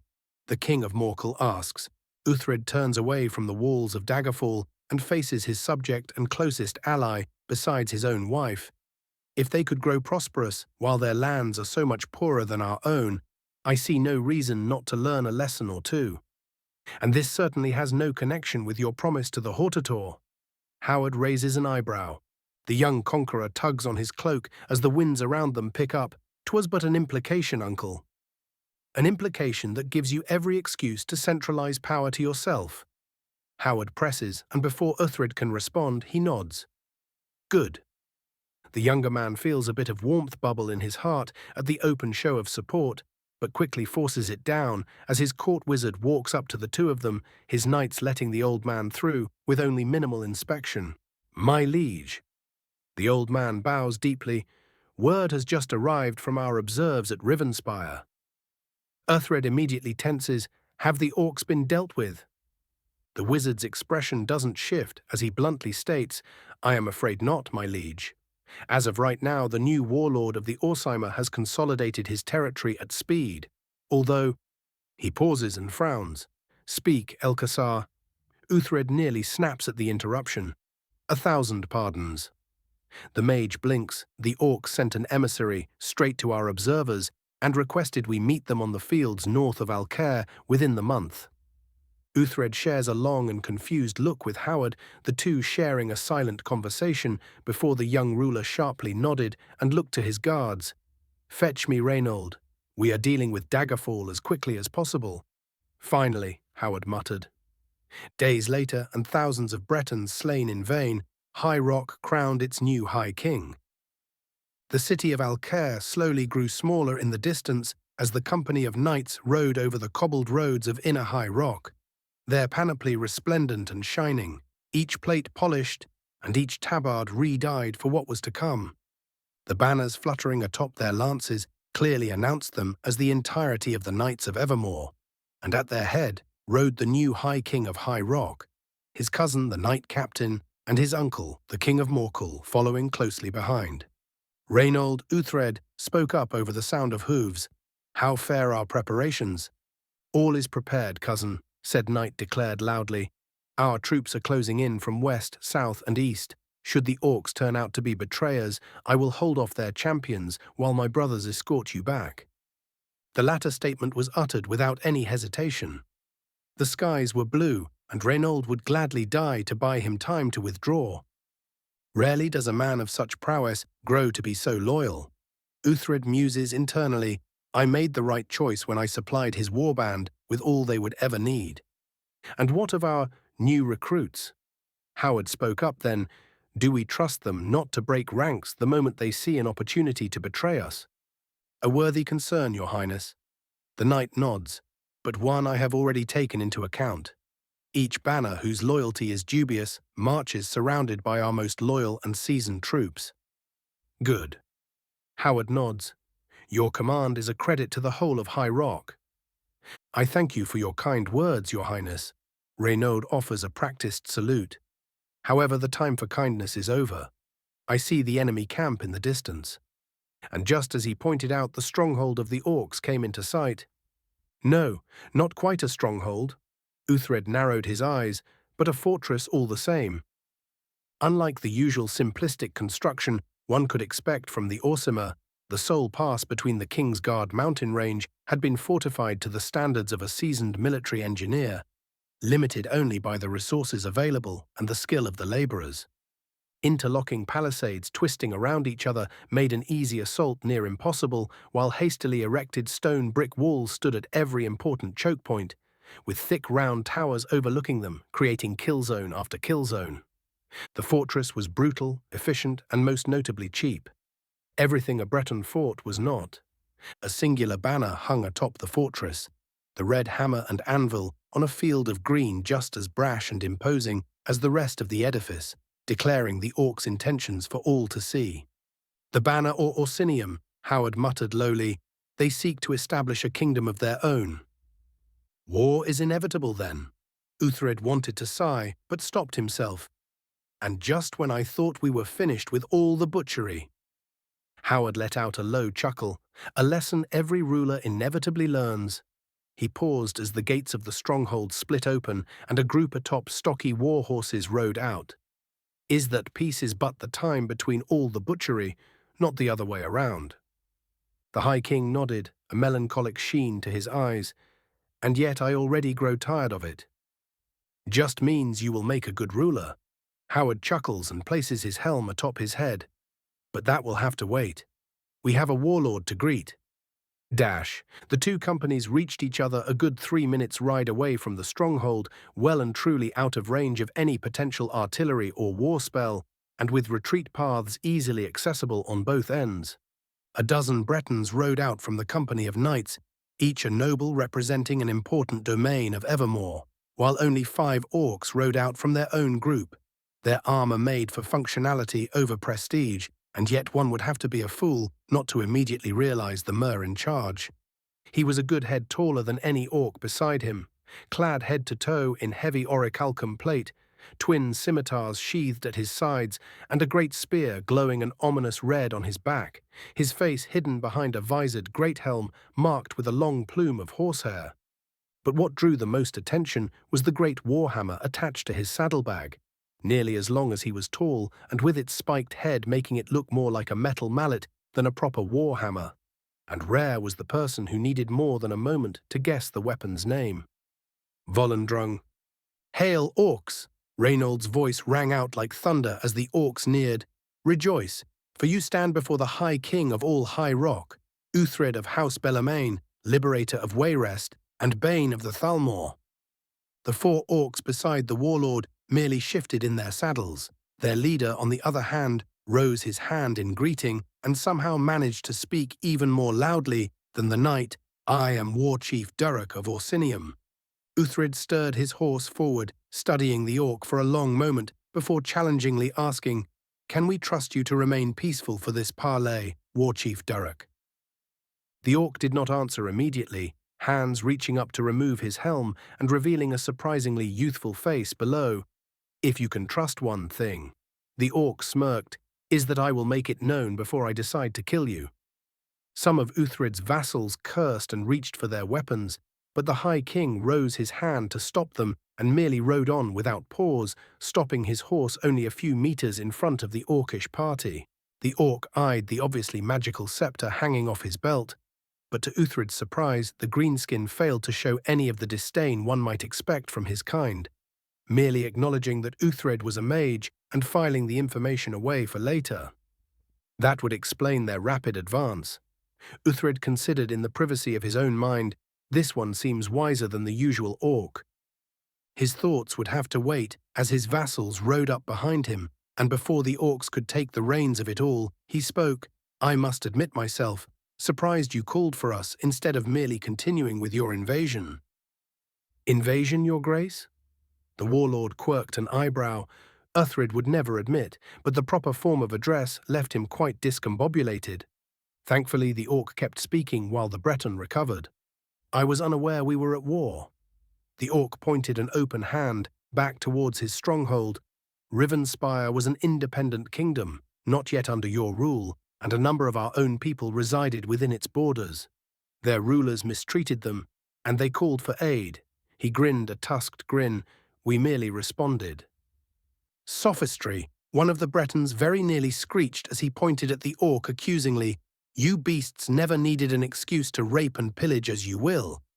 And we are supposed to merely let you, now that you have fabricated just cause." The orcs tensed, and some reached for their weapons, but Uthred's voice stopped them. "Lord Edgar speaks out of turn." The rider flinched, but not unduly. "Just cause or not, no Orsinium was ever founded without great crimes being committed upon the populace, and we will not tolerate the torment of our fellow Bretons." Instead of the warlord, another orc drove his horse forward a few steps. He was nearly as wide as he was tall, and to the utter bafflement of the humans, removed his helm to reveal a pair of spectacles over his small, beady eyes. The sight was quite ridiculous, but none dared laugh as they felt his considerable magical aura. The Orsimer patiently cleared his throat and unfurled a long scroll. Then, without the barest hint of emotion, he began listing Sir Gerhard of Moira's Hope, found to be engaging in the slave trade. Lord Mark of Crestshade, found to be extorting his own people. On and on he went, naming the crimes of the Lord, almost every single domain within Rivenspire, and finally King Aldred of Shornhelm, working the poor and destitute to death before using their corpses in the mines with the aid of a cabal of necromancers. The orc did not even acknowledge the humans as he simply folded the scroll back and had his horse return to the warlord's retinue. A silent moment passed, and then the Bretons exploded in outrage and accusations, many of them going as low as throwing insults at the greenskins for the sheer fucking audacity of judging their betters. But Uthred was not born yesterday, and once more silenced his retinue. And what of the Lord of Northpoint? He is known to be a just and righteous ruler and a devotee of Stendar the Protector. Has he too been slain by your fellow Orsimer? No. The warlord's blunt and immediate response once more surprised the Breton. He was challenged to single combat by myself and fought well before being defeated. He rules his lands in my name now, paying fair tribute for our protection. Before his vassals could once more make laughing stock out of him, Uthred spoke. This can all be confirmed at a later date. He squinted at the orc. You strike me as a wise member of your kind, and yet I doubt even you are capable of fabricating so much without the obvious truth sticking out. Oh, Durek rose an eyebrow, and you think I will simply let you into my territory? Uthred was unshaken this time, merely directing the orc with a questioning expression of his own. Why else would you call for a parley? We both know that even if you somehow manage to overwhelm us, the Empire's strength grows by the day, and Tamriel has never before allowed an Orsinium to persist. The orc went to answer, but to both of their surprise, Reynold rode up to them. "Hold a moment, cousin." Uthred nodded, and the knight faced the orc. "You said your name was Durak." The warlord eyed the knight for a moment, a flash of recognition in his eyes as he nodded. "Aye." "You wouldn't happen to be Durak of the Companions of Ysgramor?" he pressed. Two of the orcish riders turned slightly agitated at the title, which confirmed the answer even before the warlord himself answered with a strong, "That is I." Reynold nodded, but still pressed for the benefit of the other Bretons, "The same companion who is a known ally to the Hortator of Morrowind." The moment the words left his mouth, the human aristocrats all tensed. "Raven and I are old friends, yes. I accompanied him at the beginning of his journey when he was but an apprentice." The orc's grin turned predatory. "Unless I turned into the beast you believe me to be, he would not strike at me." "And what of his wife?" Uthred cut in. "You must understand that trying to gain independence from Tamriel now is suicide. Why even attempt it if you know the dragon will crush you no matter what?" The orc's response once more made him doubt himself, as Durak outright laughed at his question, raising a hand to forestall him. "Apologies." He chuckled before turning serious. "King Uthred." He addressed him. "I am a circle companion of Jorvaskr, a slayer of dragons, and a veteran of Skuldafen." Each title alone was enough to mark him as one of the greatest warriors alive. Combined, they painted the picture of a monster. Durak leans in. "Both Raven and Minthara can kill me with a single word." Once more, the Bretons shuffled awkwardly in their saddles.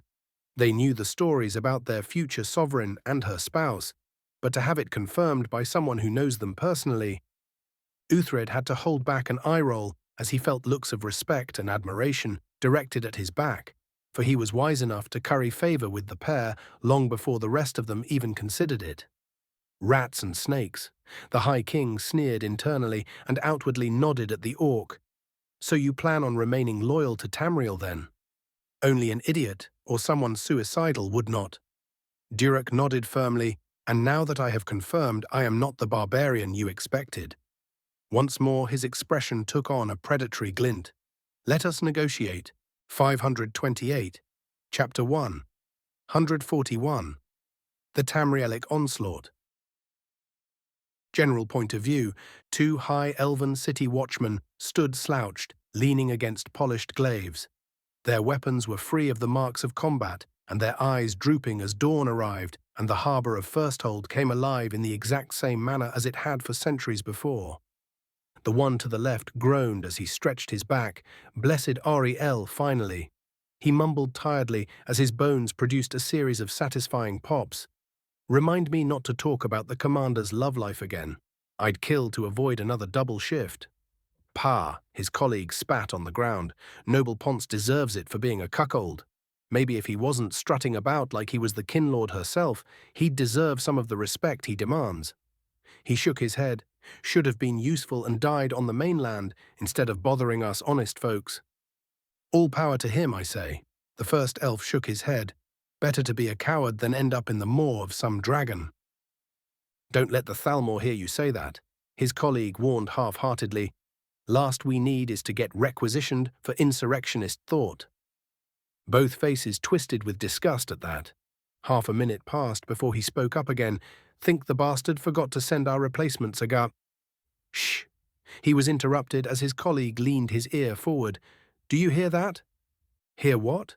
He narrowed his eyes and followed his comrade's eyes, and there in the distance he saw a flicker of crimson, his eyes widening with growing terror and his fingers going white around his polearm as he screamed for dear life. "Alarm! Yol Tor Shul! Dash dash dash." Overlord Finarfin of the Third Aldmeri Dominion kept his back straight as he entered the council chambers of Alinor's. No, his palace.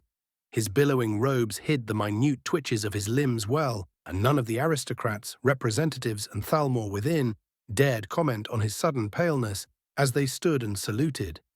Comments they may have withheld, but save for his high justiciars, the others looked at him with suspicion and doubt.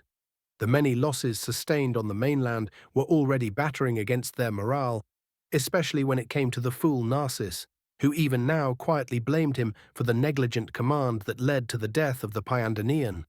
Oh, how Finarfin yearned to crush the naive fool under his mace, to see him broken and crawling in the dirt beneath him, his rightful place. But that thought was banished as soon as it came. The aristocrat was an irritant, but an easily controlled puppet nonetheless. Before the scheduled meeting could begin, the doors Finarfin had just walked through were shoved open. The few guards beyond failing to stop a messenger clad in official Thalmor robes, as he very nearly stumbled over himself, skidding across the polished floors like some jester as he brought up a scroll in his hand and exclaimed, "Terrible news, my lords." Every Altmer of high rank present found themselves truly united for once, as they glared at the fool for his breach in protocol, some of the nearby guards going as far as nearly skewering the fool with their spears for his insolence.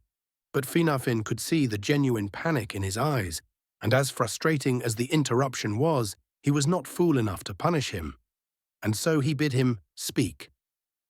"First hold, my lords," the messenger cried, having barely caught his breath.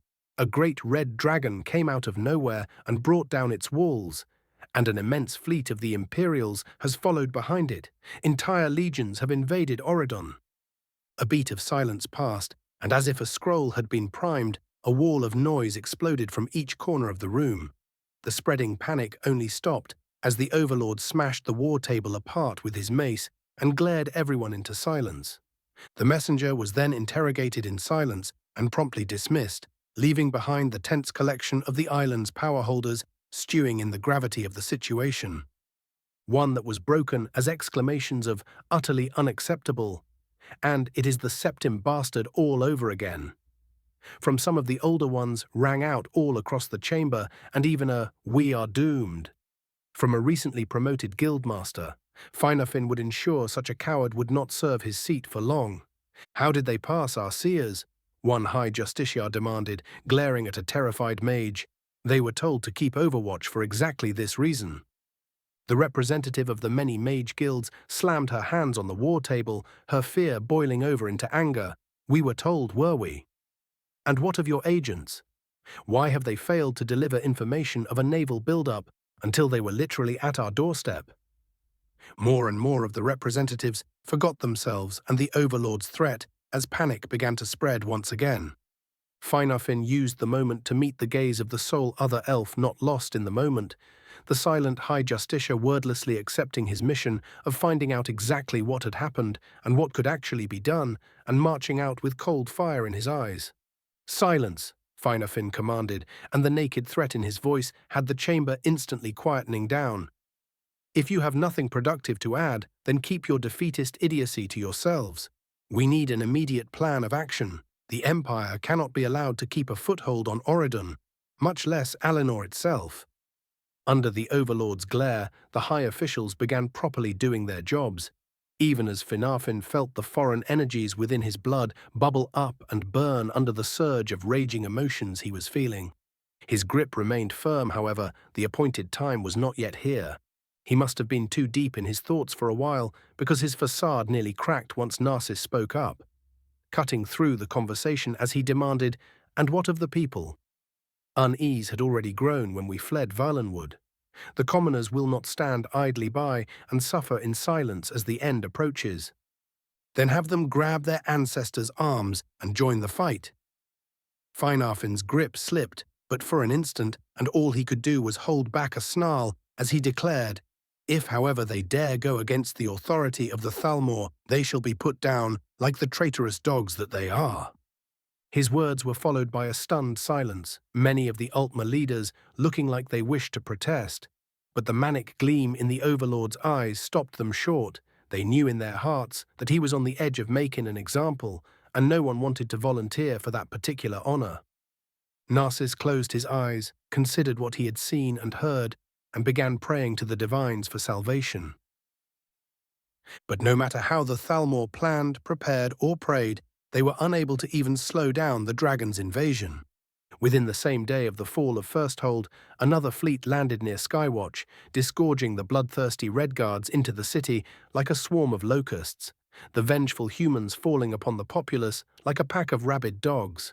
The members of the Skywatch Mage Guild, who had managed to rise the city's siege defense wards, could only watch the affront to their duties for so long before they rushed out of their defensive positions and straight into the waiting hands of Morrowind's Hortator.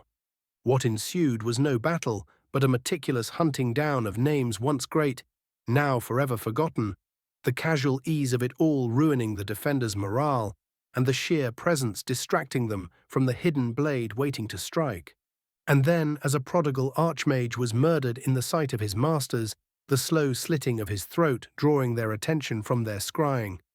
For but a moment, two monstrous automatons breached their inner sanctum, cutting the great mages down like helpless children as Akulakan's defenses allowed Umbra to butcher her targets without a care for their counterattacks. A mere 3 days passed as Oredan was secured, the Imperial fleet overwhelming any attempt from the Ultima to strike back with the help of their princess's dragons, and opening the way for the expeditionary force to land on the northeastern tip of Alinor itself. The mere act of which sent ripples through the High Elves, as not since Tiber Septim himself did a foreign army march across their shores, and any village or town that they approached found itself surrendering if they were wise, or being crushed in minutes if they were not. The fortress of Kandar's Watch, the presumed fallback point both General Tullius and Hortator Raven agreed on, was found to have been completely abandoned, the following investigation revealing that all the legions of Alinor had retreated west, to the city of Cloudrest. Their intent was obvious. Cloudrest was the greatest defensive position on the island, the mountain city high enough to be nigh on unassailable by normal means, while allowing the armies stationed within to strike out as they willed, ruining any attempt of a simple bypass. Raven's point of view. Minthara turned silent as I delivered my findings, frowning in consideration and cupping her chin. They seem to be really certain we are not just going to burn the island down to the ground while they hide. Are we, though? I quirked an eyebrow. Going to burn it down, that is. Scorch materialized atop my shoulders. Do it.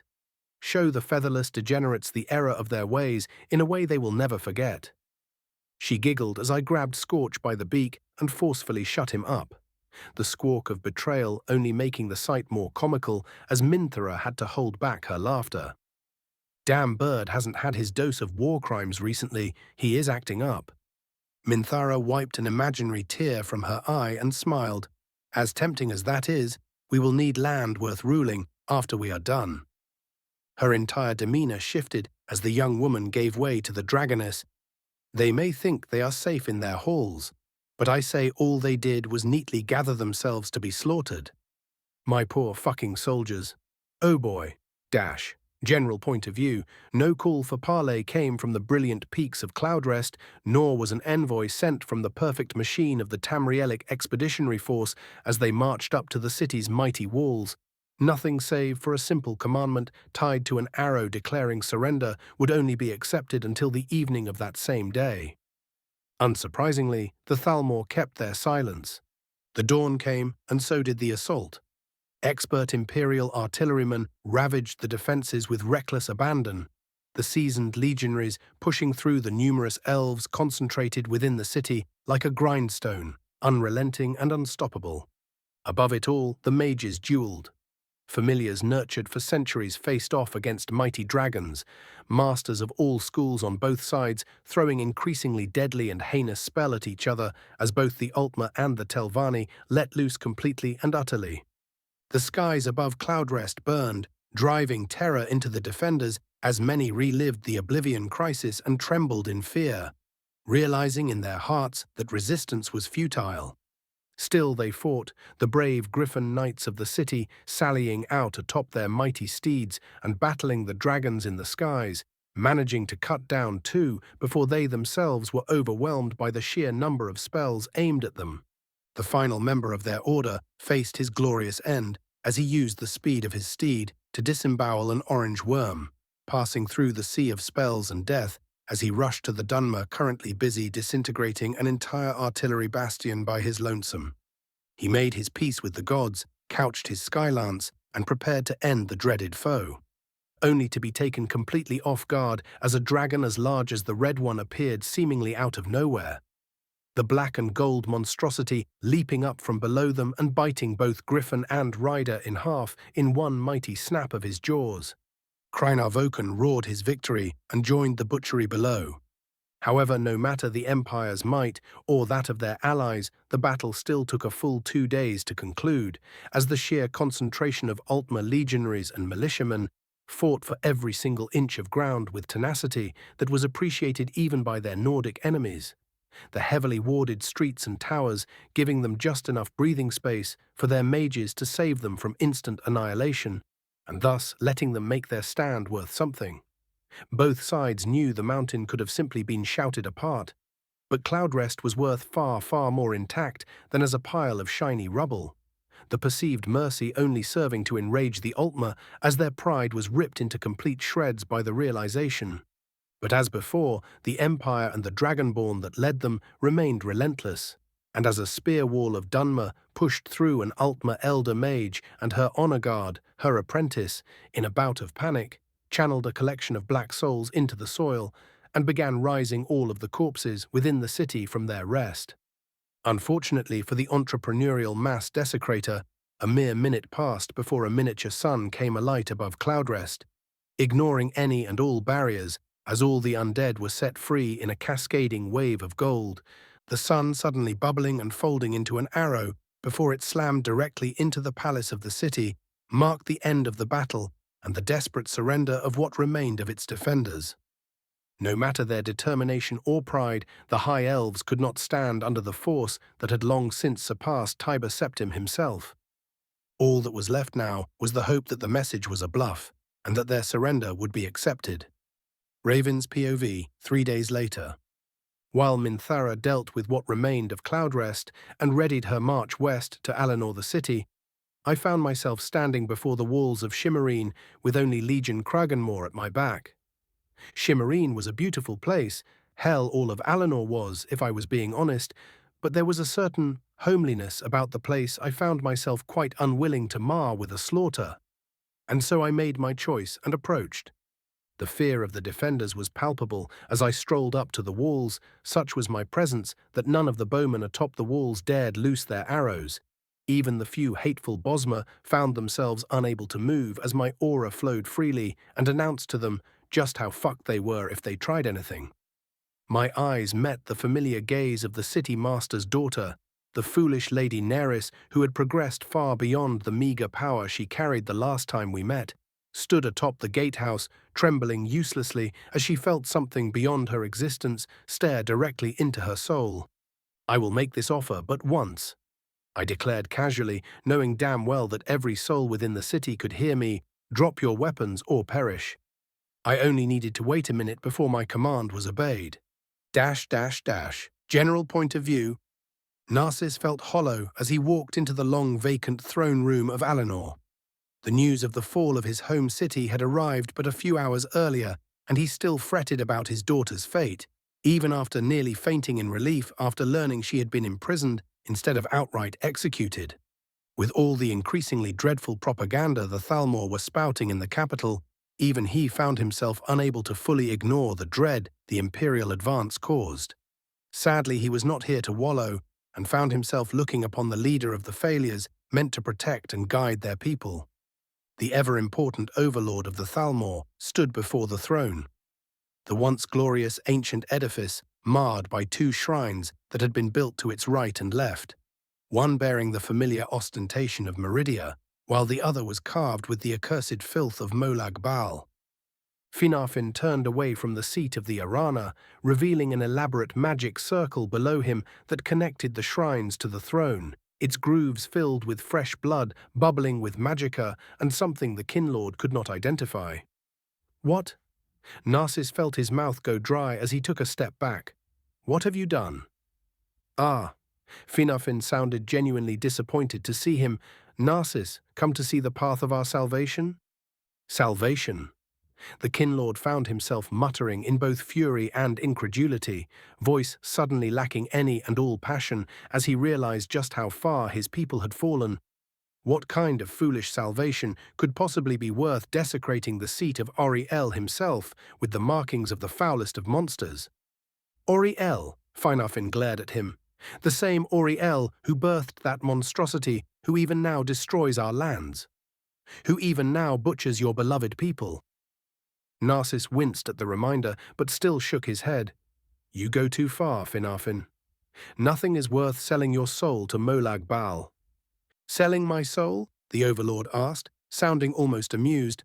Oh, I assure you, my allies are more than willing to pave the way for my ascension for the low, low price of the soul of the one who has offended them. Dagoth. Narcissus muttered in fearful realization. Indeed. Finarfin slowly clapped. Do join me, Kinlord. It is only right that you witness our people's ascent with your own eyes, and not inform anyone of what you have done. Narcissus realized, suddenly feeling the wards of the palace tracking every movement. He hesitantly nodded and watched despairing as what little remained of his people's dignity was stripped away. Some clarifications. Oredan is the island to the east of Alinor, practically a part of it, but separated by a relatively narrow waterway. Firsthold is the city to the north of Oredan, just across where Anvil is on mainland Tamriel. Skywatch is the other city on Oredan and its capital, somewhere around its center. Cloudrest is the northern center city of the Alinor mainland. Big mountain city. Shimmerine is the city to Alinor's center east. Alinor itself, the city, is to the island's lower center west, 529, Chapter 1, 142. Prelude to the End. Raven's point of view. 21 days. Tullius spoke as he heard me approach, quirking an eyebrow at his wistful voice. I couldn't help but drawl, "Reminiscing, General?" A low but sharp exhale left him, a noise that might have been misconstrued as a huff if one believed the great General Tullius to be capable of such an undisciplined act. No. He answered simply, merely comparing. Ah, the previous war was not quite so swift, I take it. Finally, he turned to me with a curious glint to his eyes. Why ask the questions you already know the answer to? Perspective, I suppose. I shrug. It is one thing to read something from the pages of a book, and it is another thing entirely to hear it from the mouth of someone who has gone through the ordeal. He considered me for a moment before giving me a slow nod. I suppose that much is true. He turned to the city in the distance. The first great war was, in short, grueling. Every single advance we took cost us thousands of brave soldiers, and every advance the enemy made cost them much as well. I saw his left hand twitch, but only slightly. No day went by where blood did not flow in rivers, or some innocent town was burned to the ground, merely to deny the enemy the advantage of position. This war, he exhaled, this war feels like a fantasy. A child's fairy tale where the heroes defeat the encroaching foe with their morals upright and their armies intact. He closed his eyes, flashes no doubt passing through his mind. After Alduin's fall, I knew the Dragonborn and you were mighty, but mere might could not account for leadership, for the ability to unite different peoples and lead them to victory. Not without sacrificing our morals, at least, he added grimly. I will not lie, I expected the world would burn once more, and we would once again be drowned in rivers of blood for years without end. His eyes cracked open, and a flash of what I could only describe as pure, unadulterated pride passed through them. And yet here we stand, not even half a year after it all began, before the very walls of Alinor itself. And what walls they were! Tall, mighty, enchanted to hell and back, with slender towers piercing the skies, bearing enough openings to murder anyone foolish enough to approach the place with such ease even the bravest warrior would cry about cheating. And yet, despite that, the entire city maintained its fantastical beauty. Each tower carried some form of individuality, whether it be the statuettes carved into them, or the banners flying off their many balconies. All of them flowed into each other with such perfect synchronicity, the arrangement could honestly be called nothing less than divine. Unsurprising, considering it was said that Auriel himself once ruled from those halls. Alinor was in a word majestic, the very definition of refined nobility, crammed atop a hill overlooking miles and miles of beautiful meadows and seas that shimmered beautifully under the morning sun. My hand clenched. I wanted to ruin it. The very idea that one could be born inside of this literal paradise on earth, with all the luxuries one might ever need, and a lifespan in the centuries, and that they would then decide to set the entire world on fire because they wanted more, let loose a simmering rage within my veins. A rage that dissipated as quickly as it came. That line of thinking was idiocy at its finest. It was the Thalmor who murdered the family that ruled from this throne of near perfection, and it was the Empire who mismanaged its subjects to the point it built enough resentment to be exploited, not the average high elf living their life in peace and contentment. I suppose merely liberating the damned place would suffice, even if the scorch part of me was incredibly disgruntled by the idea. Scared of not having any work, General, I teased as a mere split second passed outside of my mind. He once more looked at me and for once smiled, his answer coming without the slightest hesitation. If retirement is the price I would have to pay for the world remaining whole, it is one I would pay 100 times over. Ha! I couldn't help but bark out a laugh. You are a much better man than most, then. His smile remained the same, but I could feel a bit of pride radiating off him. A moment later, his relaxed posture firmed, and he offered me a crisp salute. You know the plan, Your Grace. I will see you on the other side. For once, I seriously returned the gesture, Gods be with you, General. I felt him acknowledge my words as he walked away. Just as he disappeared from sight, two tall figures materialized right next to me, a third of a much more normal height following a moment after as I finished my conjuration. Shalazar warned me of some upcoming fuckery. I spoke up without preamble, and seeing how the world likes to work on drama rules from time to time, I am going to have you three ensure the enemy doesn't do anything devious while we defeat them. My shroud appeared on my back, and just as quickly detached, Jackal, I called, feeling the silent Dremora's attention utterly focused on myself. Take this cloak and find out what exactly it is they are doing. You know what to do if you see an opportunity. He took the shadowy bundle of spider silk, with reverence radiating from every inch of his body. Your will be done, my lord. And in an instant he disappeared from nearly all of my senses, only our connection letting me know where he was. Nodding in satisfaction, I turned to the other two. As for you two, I have something of a competition I believe you would enjoy participating in. What is it this time? Umbra drawled, more weaklings to cut through. You speak as if you do not enjoy the crunching of meatbag bones. Akulakan boomed, foolish. Oddly enough, I did not have to stop the sword soul from trying to immediately murder him. Still, Umbra's constant complaints were getting mildly irritating, so I slowly leaned in. I could just have you act as an honor guard for, after we win, if you prefer to not cut through the best and brightest Alinor has to offer. I felt the little beast's pride roil at the provocation, but she wasn't dumb enough to let it rule her, say what you will. Most excellent. I clapped my hands and began rubbing them conspiratorially. So, here is what you are going to do. Dash, dash, dash. Some hours later, I found myself standing beside Minthara, her dragon banner just a few steps behind us, as they practically demanded they be granted the honor of being the first through the breach. What breach, you may ask? Well, so they have a citywide ward. Minthara looked at the shimmering barrier cascading off one tower and then to another. The sheer artistry of it was mind-numbing. I wonder how much force they can take. Before she could get on with her usual modus operandi, I interjected, How about you don't do that? And I can't shout the walls into pieces, why exactly? Minthara most assuredly did not pout at me as she placed her hands on her hips, her eyes practically screaming, It is sitting right there, waiting for me to blow it up with a thought.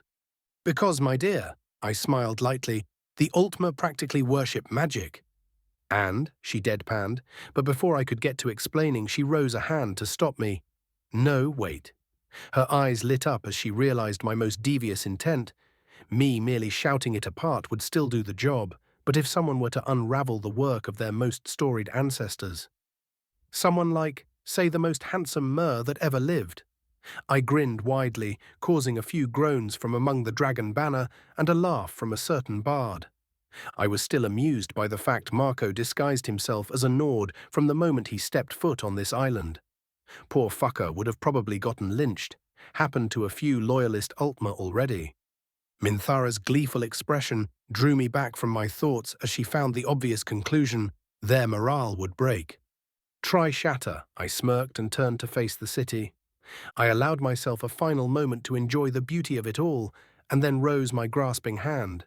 Instantly, I felt the dozens of Ultima Magi on the walls zero in on me, their staves raised and already halfway through casting spells powerful enough to murder a dragon outright. But it was already too late for them to stop me, as I allowed my mortal guise to dissipate, stunning the complete shit out of those few who could perceive me as the Dunmer was substituted by a creature of fire and ash. My Aedric Magicka rushing to the surface faster than it ever did as I took one step forward, and slowly raked my hand from right to left. Only one singular bolt of golden lightning managed to pass through the ward before it was overwhelmed by a sudden assault. Destabilized to the point, it became less a ward and more a sea of unstable, shimmering energy. As for the bolt, Akulakan had not been idle since Falinesti, and slapped the thing away with contemptuous ease, with his wards now both layered and rotating, further reinforced by arcane geometry. The Ultima atop the walls were already panicking as they saw their ward take damage from seemingly nothing. But I was nowhere near done, as a mere moment after the wards began to shimmer, the second layer of my attack arrived, and my divinity, shaped into the rough equivalent of a metaphysical claw, struck its target. A piercing wail rang out across the battlefield, making many of our soldiers flinch or cover their ears on instinct, as it only got worse with each second. It was as if a god had decided to scrape his nails on a cosmic chalkboard, and we were all forced to listen. Except instead of merely listening, I was the one directing the whole damn thing. I felt the true walls of Alinor resist me for a full 3 seconds before my greater energy subsumed the mere magicka they were powered by, and just as their defenses shattered into a million tiny shards with the sound of breaking glass.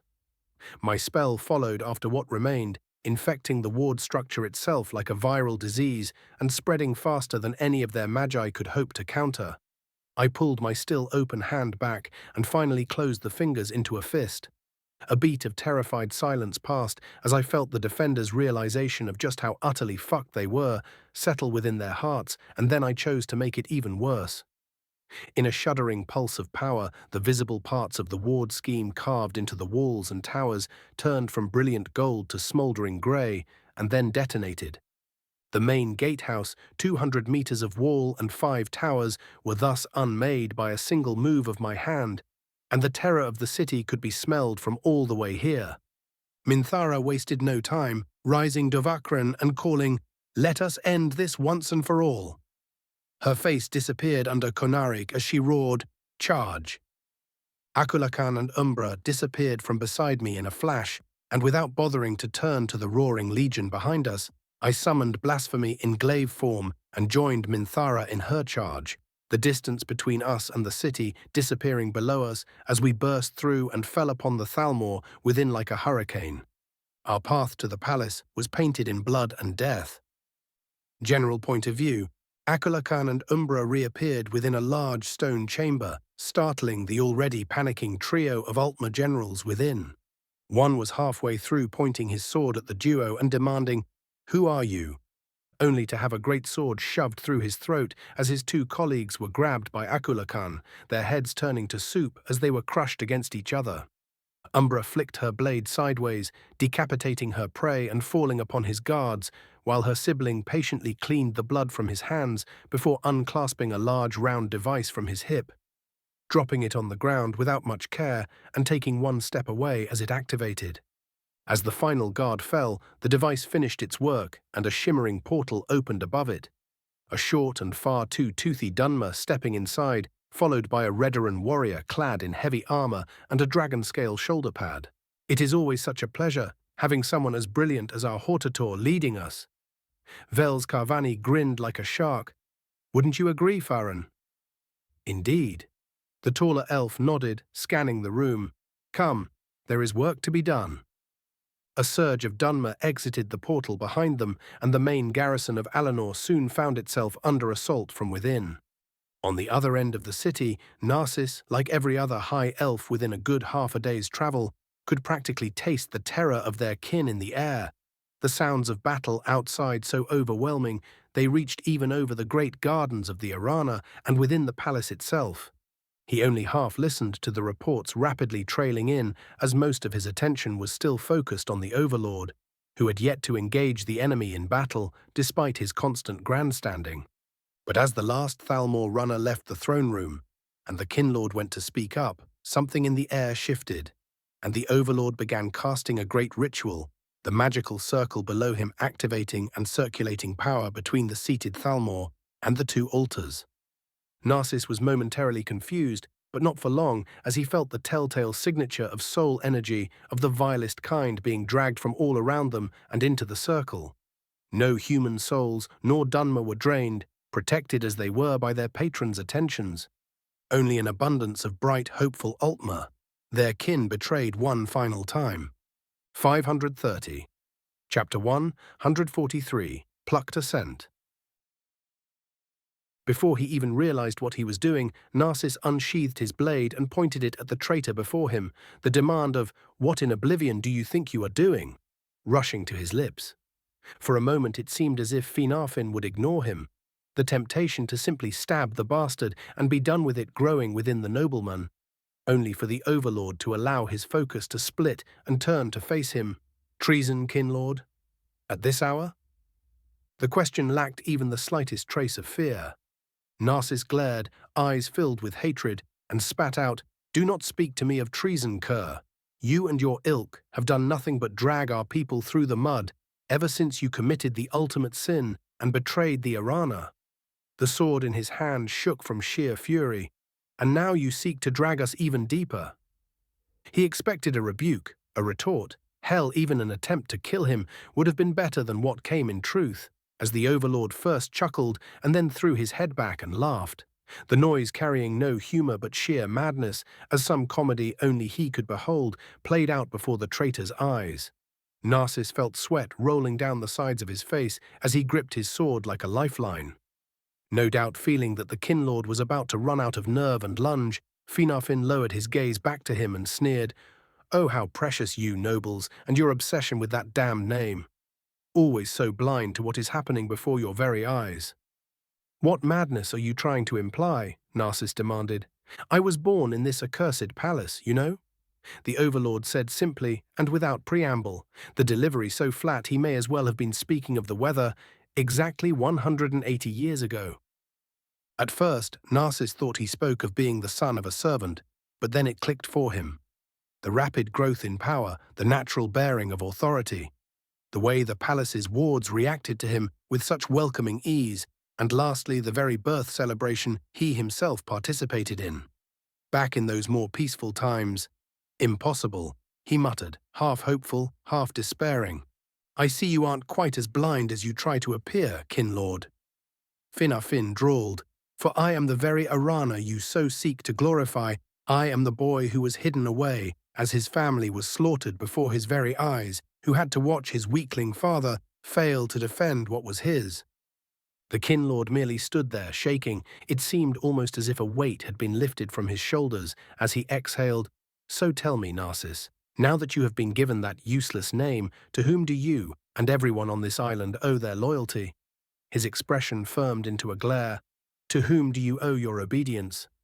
"To the king," the older elf muttered as his sword fell uselessly from his grasp. "But why? Why join the traitors?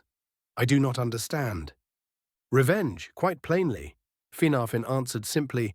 "One I would have enacted once victory was achieved." A mocking sneer wormed its way onto his face. "Now that your morality has shown the truth of its depths, do guard the door. You are not useful for much more."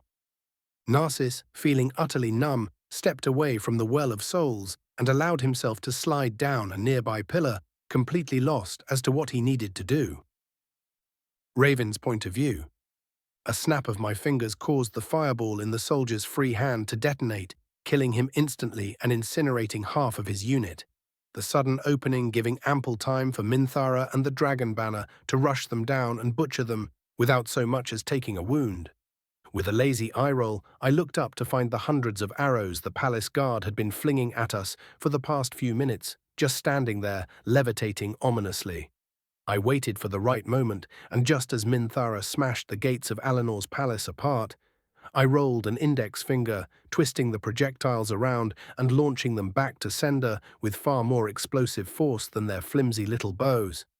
The battlements and towers above us exploded in a mess of blood and stone, showering us in dust and filth. Not that any of us really cared, the filth refusing to stick to me, while warriors around me simply did not care. A deafening roar echoed from the city's northern district, and I felt through my connection as Crine cast a cascade of death, spreading even more chaos in the enemy lines.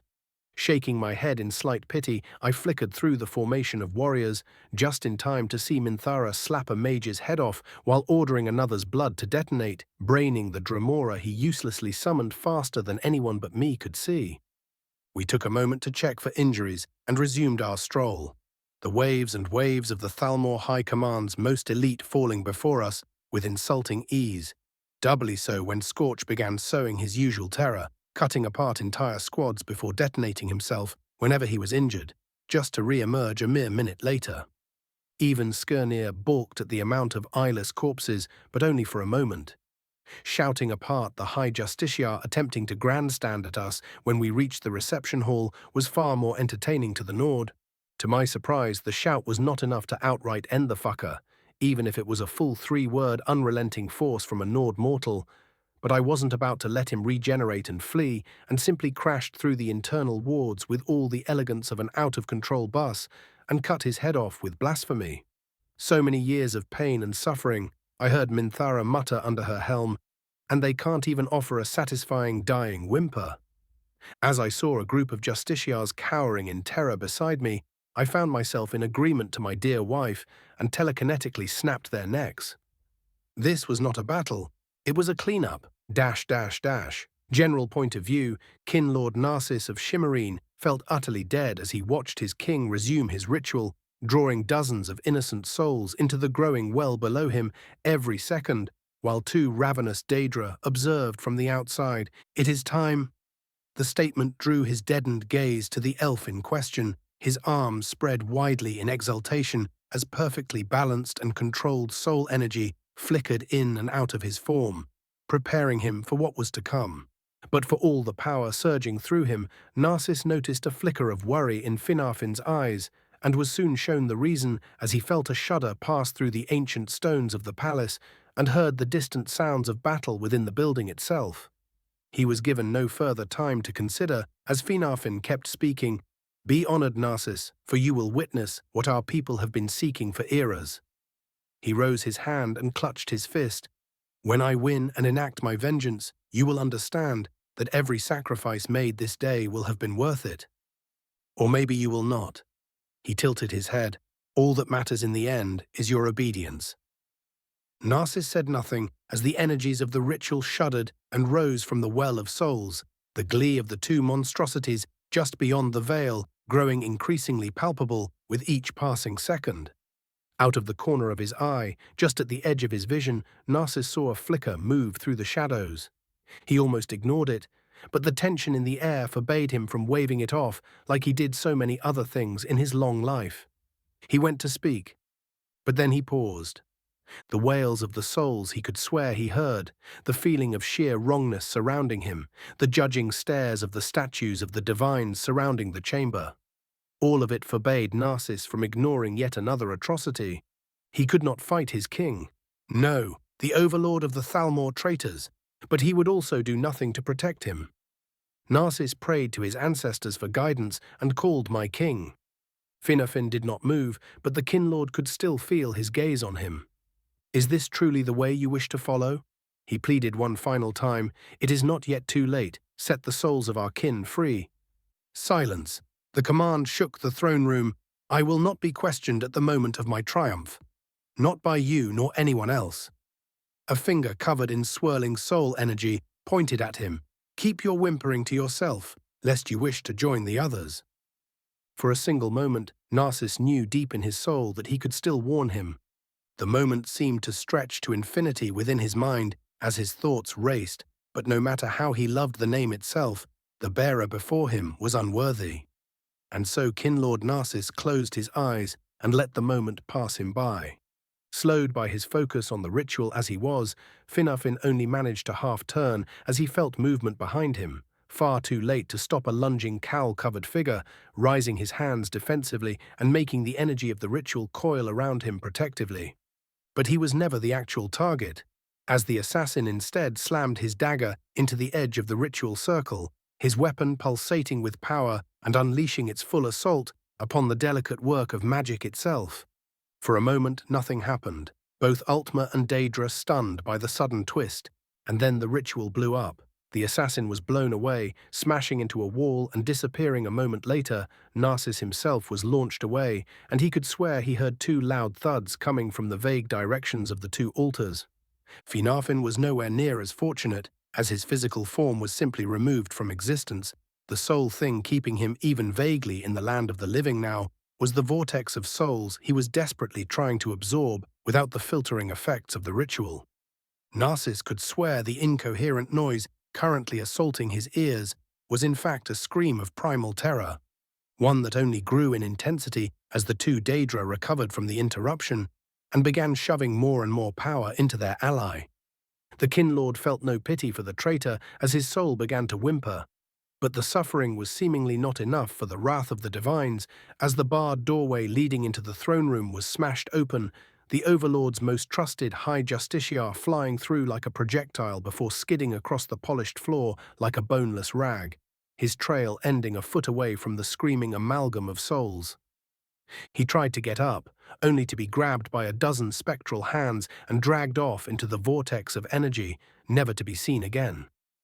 A shudder passed through the throne room, and the ritual seemed to stabilize just a tiny bit, the rushing mess firming itself into something vaguely resembling a large mortal form filled to near bursting with Daedric blessings.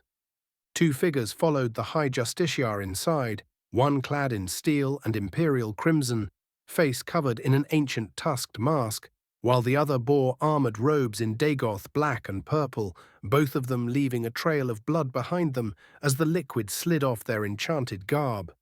Maybe the madness would soon end, thought Narcissus as his head wound finally caught up to him and he lost consciousness. Raven's point of view. Both Minthara and I stopped in our tracks as the thing before us became more coherent as a being, the amalgamation of torturous darkness and cruel light, only vaguely resembling a person in both looks and aura, as winds that would kill most mortals whipped in each and every direction, gouging the walls of the once glorious throne room and throwing stone and debris everywhere. The thing that was once an Altmer was now a mess of jagged spikes and gleaming golden plates, completely asymmetric in appearance and metaphysically unstable. So unstable, in fact, that I would not be surprised if it was only capable of existing for an hour before its patrons dragged it kicking and screaming to be devoured. A rather deserved fate, even if I was not about to allow it to happen. No. It roared, screeched, begged. I will not fall like this. I will ascend. I felt the familiar grips of Molag and Meridia egging the poor fucker on, my frown swiftly replaced by a smirk as a cunning plan swiftly formed within my mind. One shared quick look with Minthara and a quick mental conversation later, we readied our weapons and advanced. Immediately I allowed my mortal form to dissipate, displaying quite plainly the truth of what I was, and making the once overlord scream and lash out with both his weapons, one a replica of Molag's mace, while the other was a shimmering mess that looked vaguely like Dawnbreaker. It was like Meridia was begging me to ruin her day. I slipped out of the mace's path, unbothered by the destructive wind it kicked up, as I allowed the Dawnbreaker replica to fall upon my own blade, my metaphysical ownership and weight as a greater being allowing me to slice through the thing as if it were made of paper. The sword, and thus the souls it contained, cracked open, and I shoved as much of my divinity as I could within, channeling my returned shroud to conceal what I was doing from the peaking fuckwades above. A wave of roiling soul energy lashed out at me a moment later, forcing me to teleport away for but a moment as Minthara appeared in front of him and smashed the incoherently screaming motherfucker in the groin with her warhammer. Just as planned, I leapt back in with blasphemy, coating it with my divinity and delivering slash after slash upon the amalgam of souls, and suffusing it with as much of my authority as I could conceivably regenerate. A full minute passed like this, with Minthara smashing what remained of the Overlord around like a child while I drained myself over and over again. The only thing stopping me from just saying fuck it and blowing the unstable fucker up being my ever-growing spite towards those who would use others as pawns to get back at me. An act they would pay for dearly. It was the least I could do for a people so thoroughly betrayed by those they were meant to trust. General point of view. Beyond the veil of normality, two Daedra observed the ongoing battle. Fooled by the semi-divine pair's hesitance to end their foe, they stood assured that their puppet would be able to extract some manner of vengeance upon their hated foe. What a waste of time! Molag Bal growled, scarred, clawed hand clutching a jagged mace. The fool should have begun the ritual before his city was under siege. Beside him, the usually perfect face of Meridia was marred by a sneer as she glared down upon Nirn. The pathetic coward still hoped to evade our deal. It took the enemy being at the gates for him to finally cave. All worthy mortals were like that, so neither was truly surprised. They got what they wanted in the end, as was their right. Below them the battle continued, with the amalgam of souls drawing more and more power each second and failing to catch up to its foes, the pair of demigods continuously landing counterattacks but seemingly failing to do any real damage. It was almost suspicious, considering what they knew happened in Apocrypha. Molag was too taken by the sight of the fight, but Meridia, who for all her capriciousness was the far less impulsive of the two, understood their foe was an insidious one, and paid close attention to what was going on. And there, just as the remnant of the Overlord was slammed against a statue of Oriel, the statue's stone blade seemingly doing actual damage to the creature, she saw a flicker of grey flame overtake a small fragment of her judging light beneath its armor and immediately understood something was wrong. "A trap," she called, clutching her hands. "Again?" Molag glared first at the battlefield and then at her. "How certain are you?" "He is preparing something," she said simply, both of them understanding deeply how resourceful the accursed elf was. "We should withdraw." Molag grunted, smashing his hand into a spectral wall that was not there a moment ago, and nodded. "We should at least take the souls." She wanted to protest, but stopped herself. Her ranks had been thinned, and any opportunity to replenish them was welcome, indeed. She agreed and extended her hand towards the projection of Nirn. With a synchronicity that could only ever be born of absolute spite, the duo pulled at their failed puppet, dragging it apart before their enemies' eyes and forcing the pair of demigods to leap away and guard themselves. Unwilling to squabble once again, Molag and Meridia split the souls equally, and with one final scream of agony, what was left of Finarfin Arana of Alinor was unmade. The two Daedra glared at each other for a moment and then forced themselves to nod. At that exact moment, the souls reached their respective realms. The power pushed through their defenses, welcomed as a new addition instead of an invasion. And before either Molag or Meridia could react, the streams of pale blue and brilliant gold turned into a familiar baleful grey, and the edges of Cold Harbor and the colored rooms detonated. The last thing they heard before their colleagues began pillaging their realms with reckless abandon was the maddened cackling of a certain ascended elf, the child of Akatosh beside him rolling on the ground as he informed her of what just happened. Dash, dash, dash. Narcissus' eyes snapped open as he felt a splash of icy water fall onto his face, the battered kinlord sitting up with a gasp and taking greedy breaths before finding the one who had dared to pull such a childish prank on him. His indignance disappeared as quickly as it arrived, replaced by terror and sorrow as he beheld the Septim and the Dagoth standing above him without the slightest tensions in their posture. "Hello, Narcissus," Lord Dagoth greeted, his crown absent from his head and blade leaning against the ground. "Had a nice nap?" He was in no mood for levity and immediately demanded with a rasp, "The Overlord?" "Worse than dead, I am afraid," the Dragonborn sneered. "Good." Narcissus nodded without hesitation and repeated a bit more weakly, "Good." The sword in Lord Dagoth's hand disappeared as his expression brightened. "Ah, excellent. I hoped I wouldn't have to gut you." He clapped his hands. "I am afraid as you are now the highest-ranked member of the Alinori government still alive, I am going to need you to announce your official surrender." Still disoriented, Narcissus waved the demand off with a scoff. He had greater concerns. What of the souls? Did the Daedra take them? Raven barked a laugh. I assure you, I permitted nothing of the sort. So they are free? Narcissus closed his eyes and exhaled. As free as the dead can be. Lord Dagoth nodded with a surprising solemnity in his eyes. The attempted crime against Nirn was not allowed to occur, an act you'd be wise to thank us for. The Kinlord ignored the oddly fitting term and merely bowed his head. It is as you say. Alinor is at your mercy. And thus ended the Second Great War, the Empire triumphant and the Dominion broken, never to rise again.